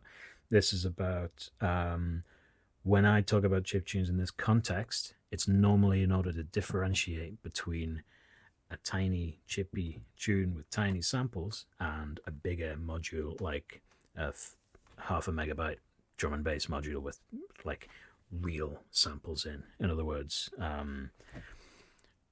things that sound more like recordings of synthesizers or acoustic sounds or drums rather than things that are just a few rows of bytes in a file somewhere. So I'll probably hammer that every stream just for anybody new who wants to know why I seem to be making the distinction between chiptunes and other things, because yeah, a lot of the things we use Protracker for are not chiptunes, but in the sense that it's 8-bit music being on. I mean, some of that, there's absolutely a lot of stuff, shitloads of music where on the Amiga Protracker modules where there are big fat synth samples in there and complex drum samples, but also chip waveforms, because actually it's a really clean way of getting melody. And if you use a bit of pattern delay, which we'll talk about again, I guess that's the closest equivalent to what people now call fake bit, which is a kind of was a nasty and unhelpful term until people started to embrace it a few years ago and say, hey, do you know what, I make fake bit and fuck you, I don't care. Like, which is the correct approach when somebody accuses you of making fake bit. Because yeah, this is a chiptune is not a genre. It's not a genre. It's a set of tools used by a set of tools, and that's fine. So yeah, that was definitely me when I started out. What you, Sasquatch? Do you mean the shouting at fake bit users, or doing fake bit and not giving a fuck? I'll call myself fake bit. Yeah. Yeah, I mean, like, when I do an Amiga module that I want to release as an Amiga module, that is absolutely for my own kind of pleasure of releasing something that was made on this thing, can be played back on this thing, was composed in the limits of this thing. But shit, I've been writing very chip influenced music using a combination of the Amiga, the C64, but in Ableton with a whole lot of other shit going on and real effects for games for years, and that is fake bit. But what the hell isn't fake bit? I mean, that first use of the term chiptune was literally to describe fake chiptunes. So there's a nice meta kind of layer of nonsense when people start getting actually serious about what's fake bit and what's not. So yeah, I mean, not many people downloaded them, but I've made a bunch of Reactor ensembles and Ableton Instruments I made some almost 10 years ago or 8 years ago, which were, or the reactor one I made was specifically to try and mimic the way Fast Tracker 2 works. And I made that for a particular game that I was doing, and does a couple of things that are kind of kludgy, but they sound right, because it's how you used to set up an instrument in Fast Tracker. You used to get a pan in envelope, and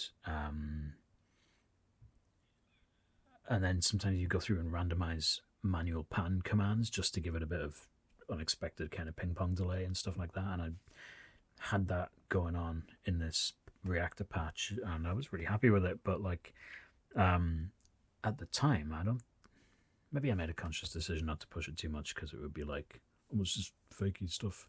But I think more it's the fact that I didn't have any particular reach and nobody was interested, which remains the case for those particular ones. I'm not sure if they exist anywhere. Sound Edit 16. Sasquatch says, I started out using this Macromedia program, Sound Edit 16, just a sound wave editor, and it could generate sines, square tones, etc. Nice. That's a proper burial origin story. I don't know what the first thing I used was. Oh, Jesus. I've got a sore hip. The first thing I used might have been Protracking.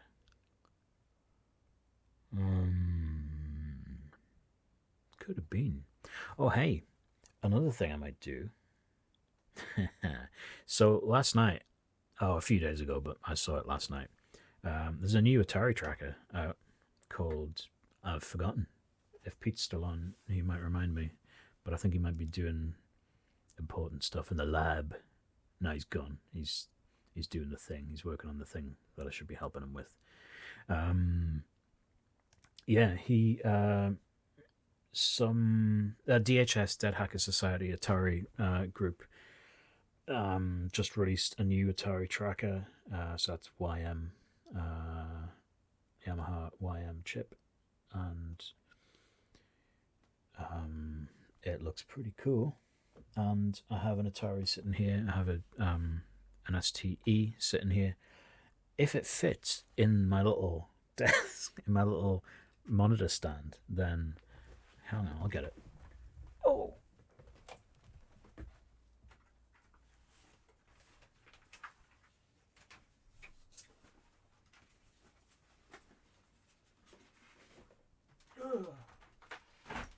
God almighty, these things weigh an absolute ton.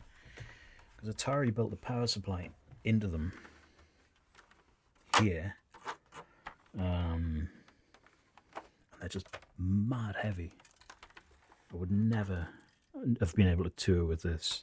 I mean, the places I was able to take those Amiga 600s in hand luggage on planes and all sorts of shit, couldn't have done it with this.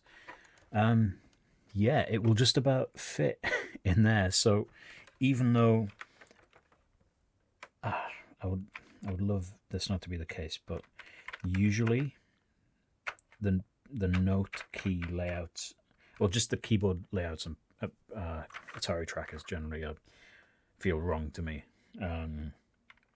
Gwem's Maximizer is the closest, because I think it's based heavily on Fast Tracker 2. That makes the most sense, but some of them are completely arse backwards, and I can't really get away with them, even though I'd love to. So I'll be interested to see if I can get away with the control system on this new one. I can't remember the name, but it was being tweeted about yesterday, and it's got some. The thing is, if you release a new Atari tracker, speaking as somebody who's, well, Pete and I are working on an Atari tracker called Count Dracula, which I'm sure you'll be pleased to hear is called Count Dracula, and I've tweeted a few times about that. It works. It's a functional YM editor, and that's for Pete to cross-compile to a real Atari to run demos on. But that's on the back burner. Yeah, it is such a good man. We just did laps after that. We gave ourselves the rest of the night off. Fucking Count Dracula. So Yeah, it works, but it's we've left it hanging. I think it can only do one pattern at a time. Um, can't do SID voices yet. That's the next thing to do. But typically, what happens with Atari trackers, I think, is that people don't release a new one unless they've got some magical new feature that's never been done before. And actually, some of the iterations, hey, this is an Amiga chat, but whatever. Some of the iterations um, of YM over the years have been like mind blowing, even like 10, 15 years after these machines were being used, were being sold.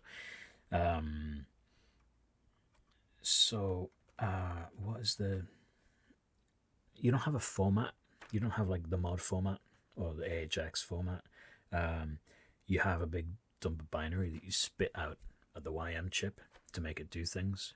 So essentially, the tracker can do whatever the hell it wants without having to really conform to much other than just a big list of instructions, which are kind of generic or they're specific to the chip. And the chip has a couple of data registers that tell it whether to do a very limited number of things. The trick is what you can persuade your Atari to do in terms of running timers with different sync and different pulse width modulation, different amplitude modulation, and cross mod and stuff like that. Retriggering using the built-in waveforms, because there are a couple of built-in waveforms for an amplitude generator in the chip. A sawtooth and a reverse sawtooth and a triangle and stuff.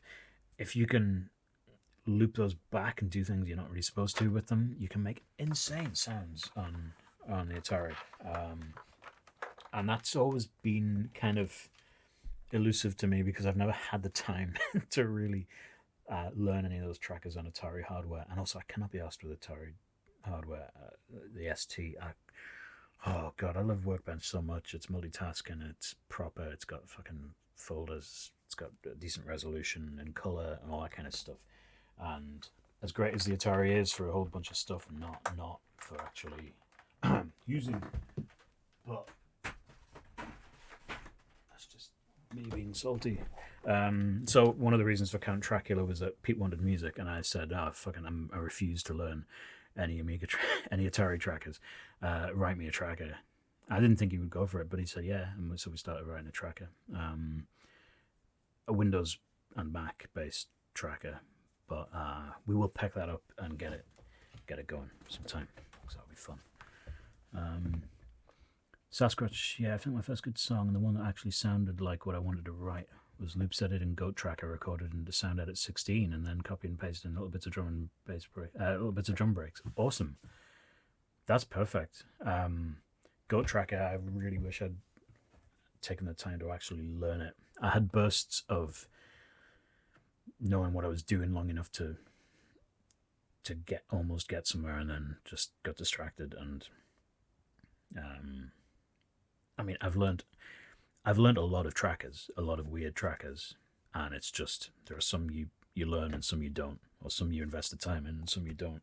So AHX is an example, and actually Pete Gordon, the guy who wrote Hively Tracker, asked me on Twitter if we were going to do a Hively Tracker stream, and yeah, absolutely, we should do that.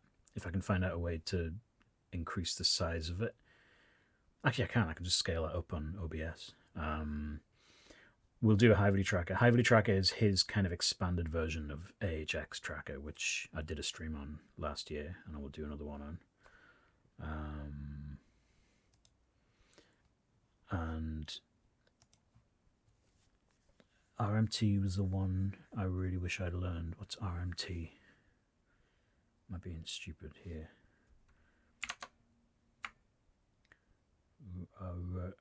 Raster Music Tracker, yeah. Wow. Is that the one that what's his face made for? Oh no, it's not. I'm thinking of something different. Okay.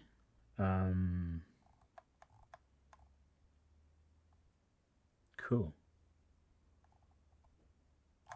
That's wild. Is that for the that's for the Atari XE XL?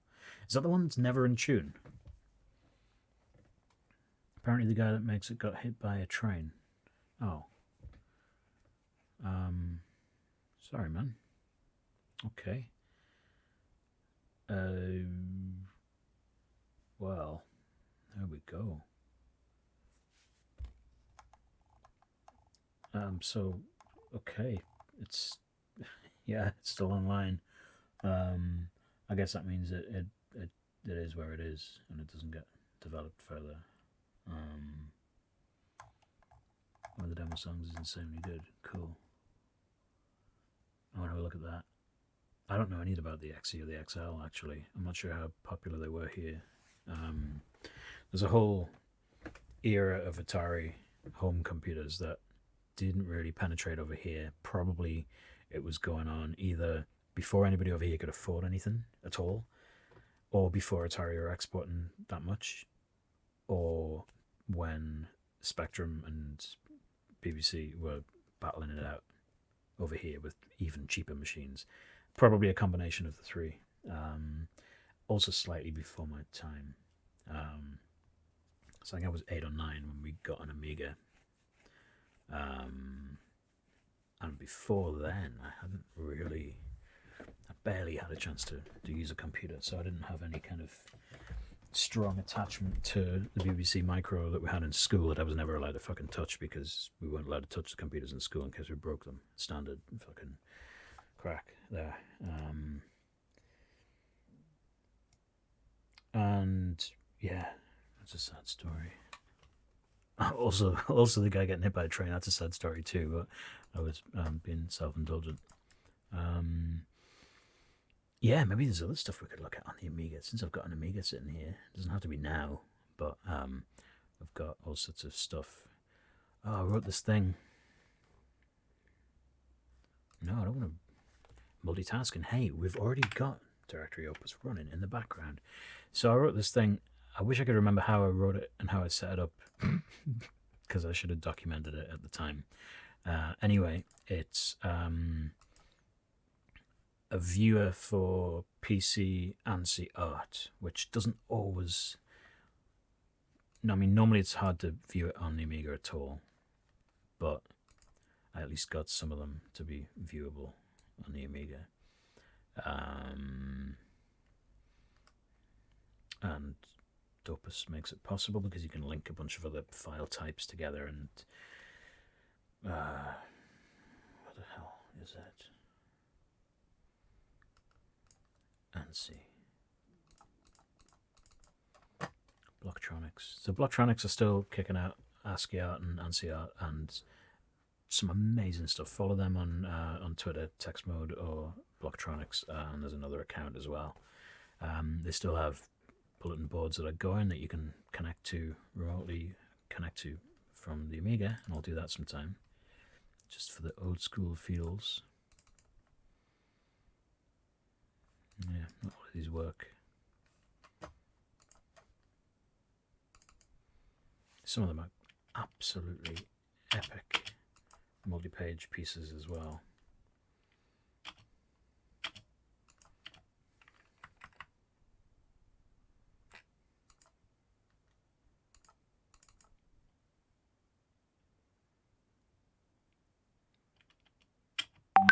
That was a hell of a rabbit hole trying to figure out trying to figure out how some of this stuff works. What doesn't work, I've not managed to find a single one that does work yet. Some of them are just slow, some of them have the wrong line ending. That's pretty cool. Lots of just doors, BBS doors and logos and stuff. Some of them have to kind of read out with carriage returns at a certain rate to simulate the rate that you would read them from a BBS.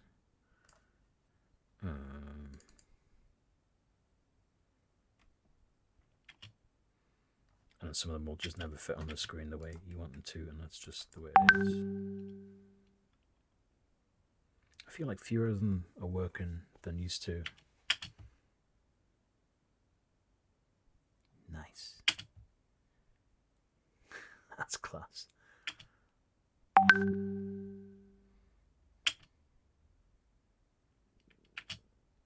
Good stuff. All right. I'm going to wind up the stream because I need to help Pete with our hardware project, which I've alluded to vaguely.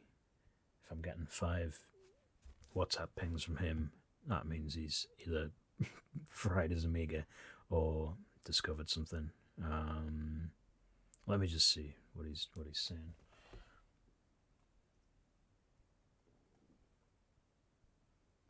Oh shit! Well, that's cool. Very mysterious. All will become clear in due course.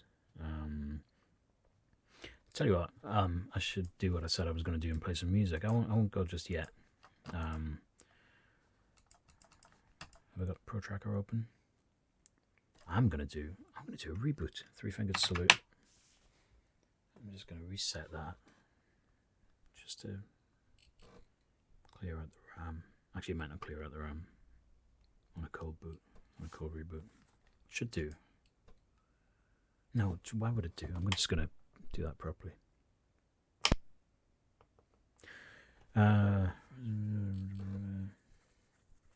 Okay, errors when I open RMT. Haven't tried since I was running WinXP. Yeah, maybe one of the Windows 10 compatibility modes will work. I seem to remember 7 and 8 compatibility modes weren't good, but it might be better. Or there'll be one thing, there'll be one option where as soon as you change it, it'll just fucking spring to life. But you've got to invest a bit of time in finding out what that is. Or, I don't know. I've been reminded, having come back to Windows for a bunch of work stuff, that there's stuff I did 20 years ago as code that still works, because basically you can get almost anything to work from 30 years ago on Windows. It's not like Apple changed architecture every few years. They went from Motorola 68000, like the Amiga, and they had ARM in the Newton, and then they went to PPC when everybody was like, oh, PPC is going to be the thing, which it was for Amiga for about half an hour after Commodore had folded. And they rode that PPC horse until about 2009, and then Intel, and then eventually they stopped. They killed Rosetta, and now they've switched to their own ARM64 pipeline, and Christ alive.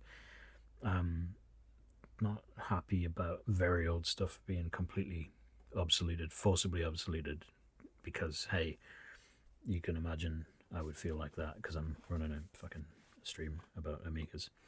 But yeah, there's chip disks from the late 90s that still just run on Windows 10 because there's no reason for them not to. The Windows API calls are all the same. The terrible audio subsystem works the same way. It's all they actually put some effort into compatibility, because so many of their clients are running shitty old stuff that was written decades ago, and we get to benefit from that a little bit. Oh yeah, so it looks like this machine has 2 megs chip and 16 megs on the accelerator card in there, the 030, which means a lot of that graphics mem just means chip mem, basically, if you're in any doubt. 1898, so almost 2 megabytes of chip mem. Protracker tries to put as little in chip mem as possible, which I was discussing before. It will try, if possible, to only have audio and a little bit of graphics in there. Anything that needs to be really fast accessed and have access to the custom chips. The operating system will also try and stick as much stuff in fast memory, which is slower but faster. That's where it gets complicated. I said I wouldn't bore you with that. But that's the kind of memory that can be any size you want, up to some arbitrary fucking huge limit. 128 megs in a card like that is no problem, usually. So everything that can be put in there gets put in there. But there's still no memory protection on the entire system, so you still get weird things happening. I said I would find some mods. That's odd. Oh, have I switched off auto listing. I'm going to switch off. Oh no, it's on. Right, that should be just read in every directory. Sometimes you have to tell, if you switch disk op mode, we had almost an entire stream about this last year. If you switch mode here or forget to switch mode, that can cause problems, and often you need to manually just click in that path and hit return to force a reread of, so that you know that the directory you think you're looking at is the one you're actually looking at. Because if it's not, then you might think you've saved your tune, but you haven't, or you might have saved your tune but over a backup that you didn't want to overwrite and all that nonsense. So be careful. Samples is not where we want to be. Once you know where you are in the path, then parent and clicking will take you through in a sensible way, and it will show you what you think you're seeing. But it's still, what the, I'm not even seeing the directories I should be. Oh yeah, I am. I just wasn't looking. So my mods has a bunch of other people's stuff in. Played an awesome Wickland tune last night. I played an awesome Mactone and some awesome cartoon tunes. All three artists with very distinct musical personalities that come through in the way they compose generally, but specifically the way they deal with the limitations of the Amiga and the format, which is kind of what chiptune is all about. If you can deal with a technical restriction, whether it's this year's or last year's or fucking 20 years old, it doesn't matter. Whether you can deal with that restriction in a way that's creatively, musically interesting, that's how you develop a character that people can start to identify as being yours. You don't have to. You can. It's also good to be able to pastiche other styles and things. That's cool. But yeah, that's it's more fun for us if we're going to deep dive to pick somebody who's got a particular style and go into it. And we had quite a deep dive earlier on the Sam and Naz tune, and I learned a lot about doing liquid drum and bass in Protracker from those mods. And remember, I was beating this over the head as well, but remember the great thing about the mod format is that it is its own project file. So the file you download in order to listen to the tune is also the project file that the composer was using. So it's really easy to just unpack that and to see all the note data, to see the sample data. You can see where they made a cut between two samples if they chopped it for to essentially use the Amiga as an MPC, or you can see what kind of tricks they did. You know, that's how we all learned these tricks. We learned all these tricks. I don't want to sound too old, but I am. So we didn't have YouTube. We didn't watch videos telling us how to do this shit. We unpacked and unpicked and poked our nose in and checked out all this stuff for ourselves and kind of reverse engineered, sort of, to find out what was going on and how people were making these sounds. So, the Sam and Naz was something we could look at in more detail in future, but I think that's probably enough. I think the next obvious thing is to just do that, to pick a source, maybe an old jazz record or something, to try and work through the same process. There was very little in there that I think was kind of synthesized. There was one bass, sub-bass, just a straight sine wave. And everything else was, I think, directly sampled. So that's one way to do it. Bunch of stuff in there. Cartoon, straight. It was one of my favourite chip tunes. I don't know, I've got a lot of favourite chip tunes, and I don't really do favourites. I'm not into that. But Cartoon has a tune called Highway that I love, which is tiny. It's 8 kilobytes. Before I play it, let's have a look at the samples that are in there. One kick sample, one hi-hat, one high, tight little snare, And after that, it's just...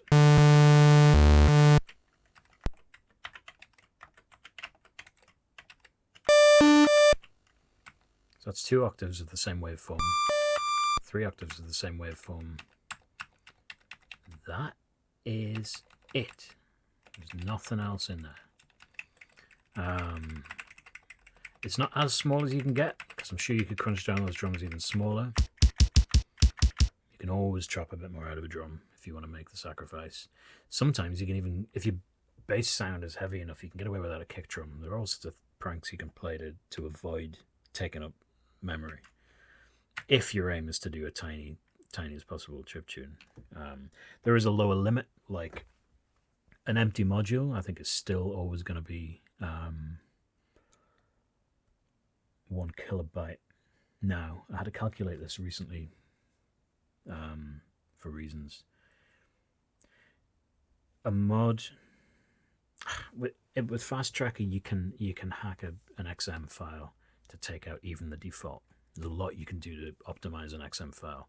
Milky Tracker lets you do a lot of it, and then the stuff you can do by hand with a hex editor. But for a mod, there is always a default empty pattern.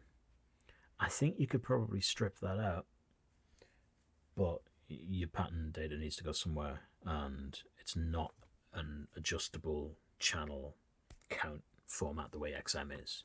XM, extended format. So you can get an extended format, an XM file in Fast Tracker. You can get a tune smaller than it's possible to get in a module, unless you've written your own custom module player and possibly even custom tracker or whatever. But this is pretty damn small. And let's have a look at the position list. So 1, 2, 3, 4, 5.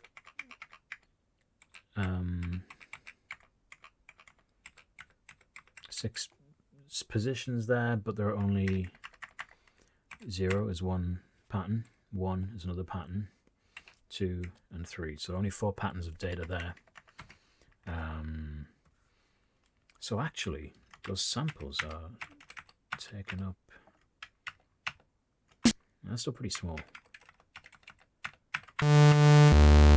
Let's hear it anyway. What can you do with this almost nothing? Hey, I mean, spoiler, if you have any familiarity with the Amiga or with this channel or anything, you know that it's going to be pretty cool. So let's have it.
Whoa, haven't got the hang of this fader yet, not least because it's quite a stretch across the desk for it.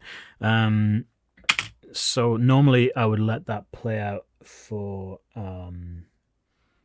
30-40 minutes while doing some work or driving or just, you know, because it's a fucking banger. And I don't know what the actual length of it is. It might be like 25 seconds long or something, but that's how I like to chiptune. And invariably, anytime I've released chiptunes, I've usually had to, for the modern ear, I've usually had to kind of loop them into a fixed sort of length and then fade them, or just find some ending to them, because they were never meant to be. They were meant to loop around forever. They were meant to be stuck at the start of a pirate game, along with the logo of your crew, your Kraken group or whatever, text scroller and a couple of effects, and that tune would play forever. And that's how I heard those tunes first, at the start of pirated games. So 91, I guess, might have been the first time I heard one, or 90, maybe on my cousin's Amiga.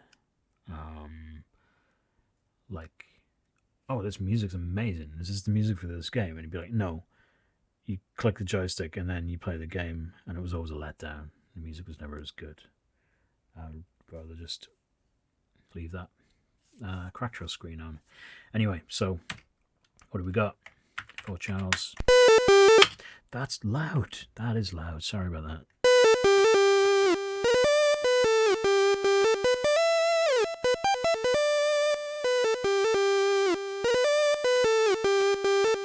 Firebrand Boy always used to tell me that this sounded like a Pink Floyd song. Leave Those Kids Alone. But I don't really know that song very well, because in a few very specific areas, like Pink Floyd, I'm some kind of Philistine who just doesn't give a shit about Pink Floyd. Even though I like a lot of mad prog, I just fucking can't be asked with Pink Floyd. And I'm sick of people telling me that I should. But nah, whatever. I'm too old, I can't be asked. But yeah, Phil Firebrand Boy always used to say that. I think I must have played it when we were on tour, when I was driving, trying to stay awake, being drip-fed coffee. And I am, as you know, more of a Hawkwind guy. In every regard. Yeah, and whatever, like, it's a nice little tune, and this directory has 119 cartoon mods, and they're all nice little tunes like this. I was talking about constantly getting Hawkwind tapes, and all that's changed is that I stopped talking about it, because nobody wanted to hear about it, and my wife didn't want to hear about it, and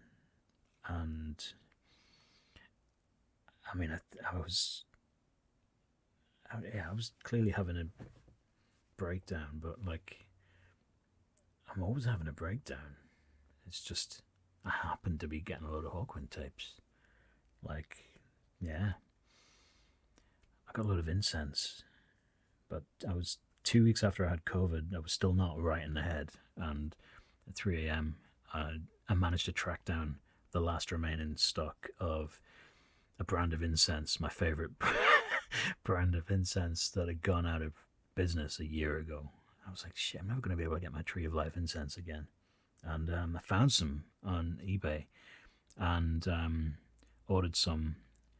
It arrived, I put it in quarantine on top of a very high shelf and forgot about it. And then washed my hands fastidiously. And I discovered it again last night, and there's like fucking 200 sticks of incense there in various esoteric flavors. And I'd completely forgotten about that. It was a nice surprise. Also, more evidence of slow motion breakdown. But hey, everybody's having a breakdown at the minute. It's okay. Freeze pops. Nice.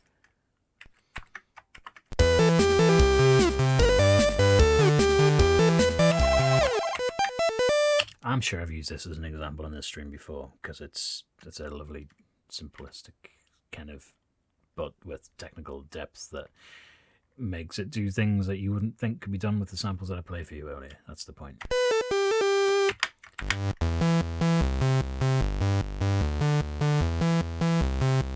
So that's just one of the straight square waveforms we heard before. The lowest one. I've muted all the channels except for... Oh, that's not a sample. That's not even a sample. Fucking hell. There we go.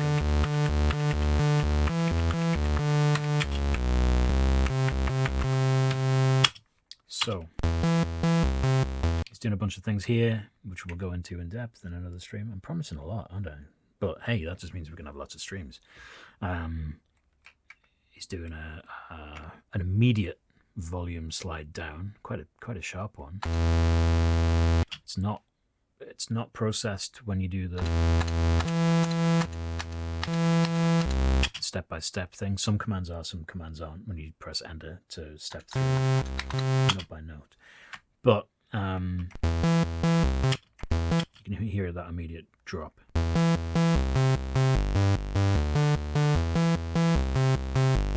Very smart for giving your bass a bit of bounce, but it also, as well as the kind of musical qualities, it also means that you can duck it out of the way of other notes beyond the immediate hit of that bass note.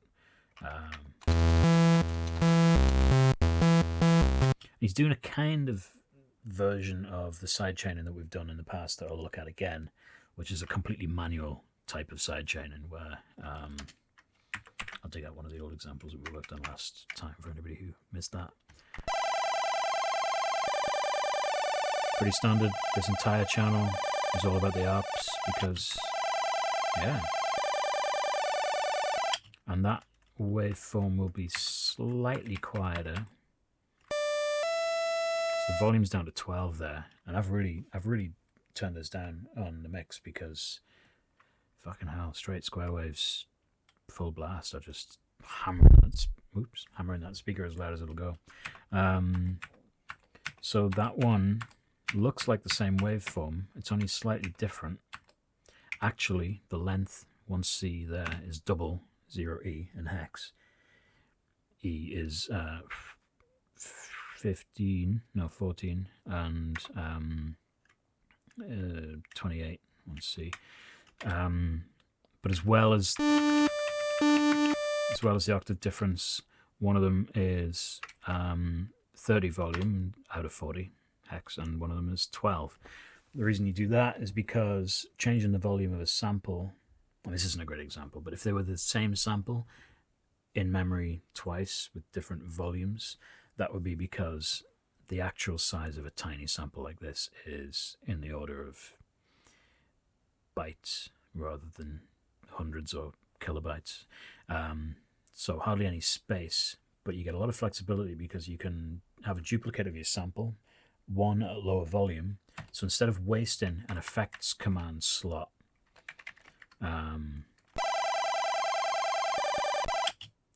if you wanted to make that, well, sometimes it's not even just a case of saving space. It's like you couldn't do it. The only way to get a sort of volume drop on that ARP effect, which is zero is the ARP. Zero with any numbers after it will do 0 and semitones for that arpeggio chord. So that's a 3 and a 7. And then the top, change to my keyboard view. There it is. It's not even a great view for that, is it? Easier down here. So intervals, third, but from 0 semitones here. 1, 2, 3 is a third. 3, 4, 5, 6, 7 gives you minor triad. And if you make that 7 and 8, that means the third and that triad goes up a semitone, or I've forgotten what you call semitones in America. Half steps, maybe? Does that sound right? Yeah. So you change that value and you get the semitones you want. You play them fast enough and you get the arpeggio effect. And you've got quite a lot of leeway because you can go all the way up to F. That might be a bit high actually, but you can do inversions as well. So if your bass note is there, then you program in a lower note, and that's still an E minor arpeggio.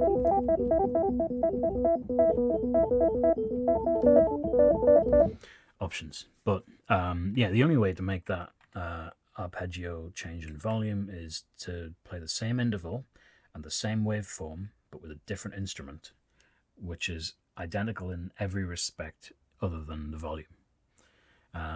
So he doesn't do it here. But if I could program in... That's empty. I'm going to commit some minor heresy by copying the sample. Range all. Beginning, always move the sample point to the beginning with beg for beginning, obviously. Welcome to Protracker. Paste that in. Loop the whole thing. Nothing, because it's always default 0 volume. Full volume is a killer. 12 is the arpeggio level, so let's go for 6. Which is hardly anything, but it's the only difference between these two samples. You know, I can go even less.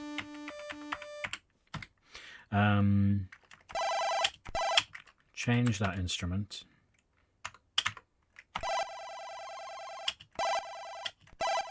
So 9, the next number in hex is A, which is 10, but it fits into one column. See, that's why they use hex, very handy.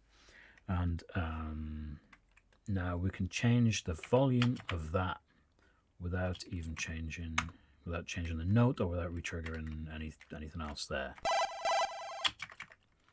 So that's fun. Just got to remember which one is which. So great. We've how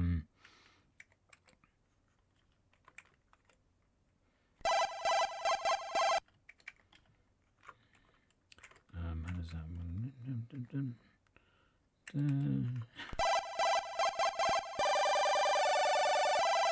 So completely change the character of that.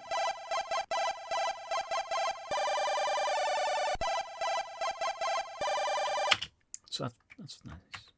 And then just drums in here. This is really simple, and he has more complex modes than this one. Mactone uses some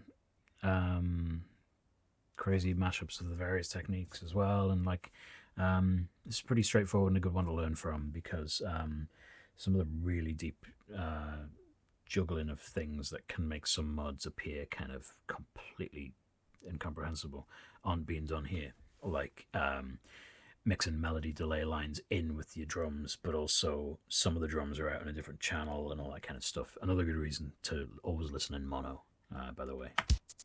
But God, I'll spare you that tonight.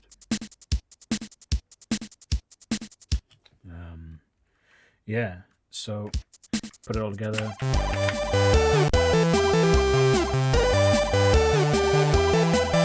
I mean, that ruins it for me, what I did with the arpeggio there, because I know this song inside out, and that's how I wanted. That's not how I want it to be.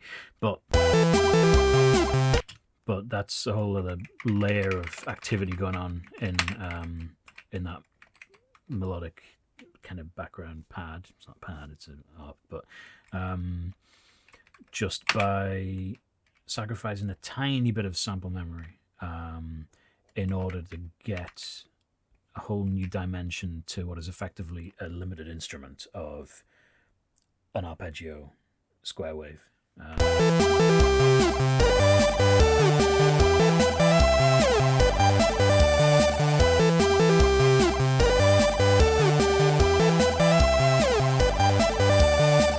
So tempted to just run that all night or something. I love that tune. There's a bunch of tunes I might not even have heard in here. Summon Bees. I want to know what that's about.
Lovely, lovely. I keep saying I'm gonna leave it there. I will leave it there. That was a nice happy tune to end on. Yeah, I love that. I mean, the cartoons tunes in particular are kind of all over the place. Some of them are just perfect genius. Some of them are a combination of genius and like, wow, why did you think those notes would go together? And that's fine. I love that. I don't know much about cartoon. I know almost nothing about cartoon. I'm going to find somebody who knows him and find out a bit more. That's what I said I would do last night with about Mactone, who for some reason our paths have never crossed. And I'm guessing he isn't involved in the demo scene anymore at all. That's fine. I'm not really, because I had kids and couldn't go into any demo parties anymore. But hey, thank you all for tuning in. Is that what people say now? Tuning in? Jesus. For God, everything gets worse. Because where do you go from there? You go logging on. Thank you for logging on. Thank you for clicking on Twitch or whatever. Thank you for bearing with me while I get to grips with how Twitch works again, because I keep forgetting.